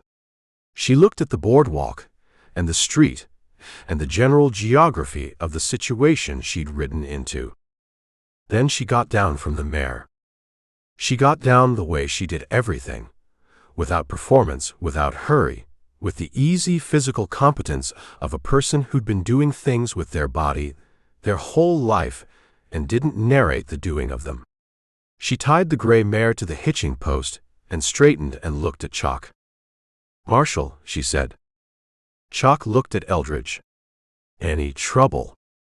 "No trouble," Eldridge said. He got down and tied the roan. Chalk looked at Ona Faye, and looked at Eldridge, and then looked back at Ona Faye with the flat, evaluating gaze he'd been using since Eldridge first sat in his office, the gaze of a man who processed a great deal of information without showing what he concluded about any of it. "You'll need to come inside," Chalk said to Ona Faye. Not unkindly. "I know it," she said. She went inside ahead of Chalk, and Chalk followed, and Eldridge followed Chalk, and the office received them in the dim way of a room that faced north and had a small window and a rack of rifles and a desk and two cells at the back, both of which were empty. Chalk gestured at the cells. Ona Faye looked at the cell Chalk had indicated, and looked at the door of it, which was standing open, and she walked into it and stood in the middle of it, and Chalk closed the door and locked it with the key from his belt. She stood in the cell and looked at the office through the bars. She didn't look at Eldridge specifically. She looked at the office, the desk, the rifle rack, the window with its northern light, and her face was the face she'd had all day on the road, level and settled, and not performing anything. Eldridge stood in the office and looked at her through the bars and thought about the camp on the south bank of the Arkansas and the coffee she'd made, and Delbert Forkiller coming across in his skiff in the morning light, and the shotgun going into the bottom of the skiff, and the ferry crossing north, and 60 miles of territory road that had held everything that needed to be held on it, and now was behind them both. Chalk was at his desk already, writing something. "The reward," Chalk said without looking up. "Ford County will send it. Week, maybe 10 days. "Understood," Eldridge said. $75, Chalk said. $75. Eldridge looked at the money on the desk, and looked at Ona Faye in the cell, standing in the middle of it with the same quality of being specifically herself that she'd had in every situation he'd seen her in. He looked at Chalk. "The county attorney," Eldridge said. "What's his name?" Chalk looked up. "Harkins." Walt Harkins. He hear cases fairly, Eldridge said. Chalk looked at him with a flat gaze. Fairly enough, he said. Why? Because there's a witness at the Long Branch named Cora Bowen, who knew the deceased across a period of 4 days and has specific knowledge of his conduct during those 4 days, Eldridge said. And because there's a cattle buyer named Fossey at the Dodge house, who was in the room above the room in question, and who has opinions about what he heard, and who will share them if properly asked. He paused. And because Buford X 2 jail stays in 3 days are on record in this office, which is documentation that belongs in front of a jury. Chalk looked at him. That's not your job, Chalk said. No, Eldridge said. It's not. He looked at Ona Faye. She was looking at him now. The full, level attention that she'd brought to everything. She looked at him through the bars of a Ford County cell in the Dodge City Marshal's office in the afternoon light, and her face was the face he'd been reading since the Larimer hotel room. Specific, particular, not a category, not a type, not what the wanted notice had described. And she looked at him, and he looked at her, and then he looked at Chalk. Make sure Harkins gets that file, Eldridge said. The EC arrests. Chalk looked at him for a moment. I'll make sure he gets it, Chalk said. He went to the livery and put the roan up and paid for 3 days because the roan had earned 3 days. And he stood outside the livery in the afternoon sun and looked at Front Street and thought about $75 coming from Ford County in a week or 10 days, and about the road south and the territory and the Arkansas running east toward the Mississippi. He thought about Delbert Forkiller in his chair on his landing. It'll be here, Forkiller had said. About the crossing. About himself. About whatever the rest of it was that Ona Faye had said she'd come back to find out. He thought about 40 acres on a creek in Colorado Territory that ran clear in August, with aspen on the north slope, and spruce above the aspen, and mountains to the west far enough away to be sky rather than wall.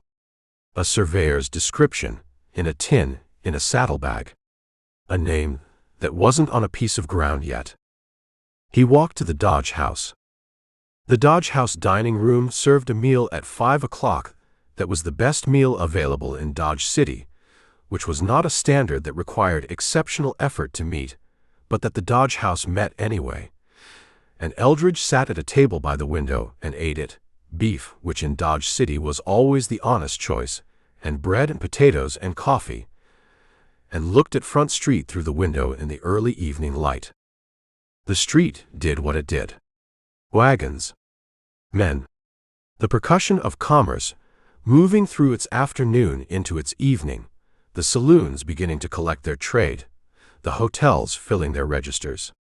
A dog crossing the street with the focused, purposeful movement of a dog that had somewhere specific to be, and was going there without detours. He thought about what Chalk had said. That's not your job. The job was the warrant. The job was finding the person the warrant described and delivering them to the authority that had issued the warrant.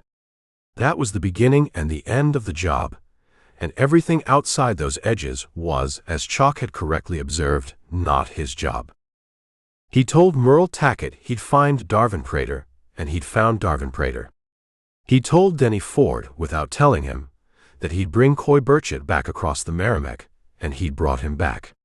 The job had edges, and the edges were the job's definition, and he'd spent 6 years working inside them. What he'd said to Chalk about Cora Bowen and Fossey and the EC arrest file was inside the edges. Technically, a bounty man delivering relevant information to the arresting authority was not outside the edges of the job. He told himself this, and believed it, and also knew it wasn't the whole truth of why he'd said it. He drank his coffee. The whole truth of why he'd said it was sitting in a cell 3 blocks west, with a surveyor's description in her kit, and $62 still between her, and a piece of ground on a creek in Colorado Territory that she'd been working toward since before Eldridge Sample had ever heard her name. The whole truth of why he'd said it was the chair beside the door, and the hook on the back of the door, and the regular step on the stairs. The whole truth of it was Fosse's word, settled, and what it described, which was not what a 2-count murder warrant described.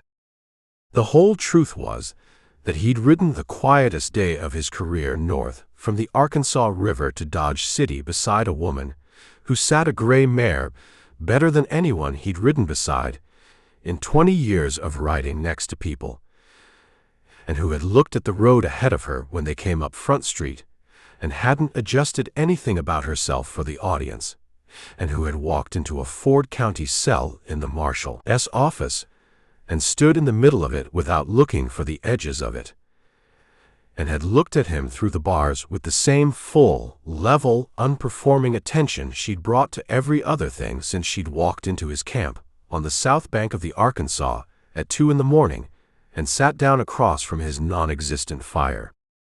He'd ridden quieter days than this one, in terms of what was said. He hadn't ridden one that cost more. He finished his coffee and looked at Front Street and looked at the direction of the marshal's office, which was west on Front and not visible from where he was sitting. And he looked at the evening settling on Dodge City with the slow, golden, indifferent patience of an August evening that didn't know or care what had happened in it. He stopped at the marshal's office on his way to the hotel. Chalk was at his desk still.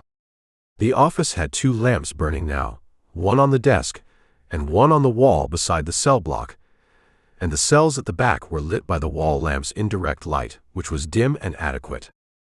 Ona Faye was sitting on the cell's bench with her back against the wall and her knees up and her arms across her knees, and she was looking at the small window in the cell's back wall that showed a rectangle of darkening sky, which was the only sky the cell offered, and which she was looking at in the focused, deliberate way that people in cells looked at whatever the cell made available of the outside world. Chalk looked at Eldridge when he came in. Eldridge looked at Chalk and looked at the cell. "Harkins will be here tomorrow morning," Chalk said.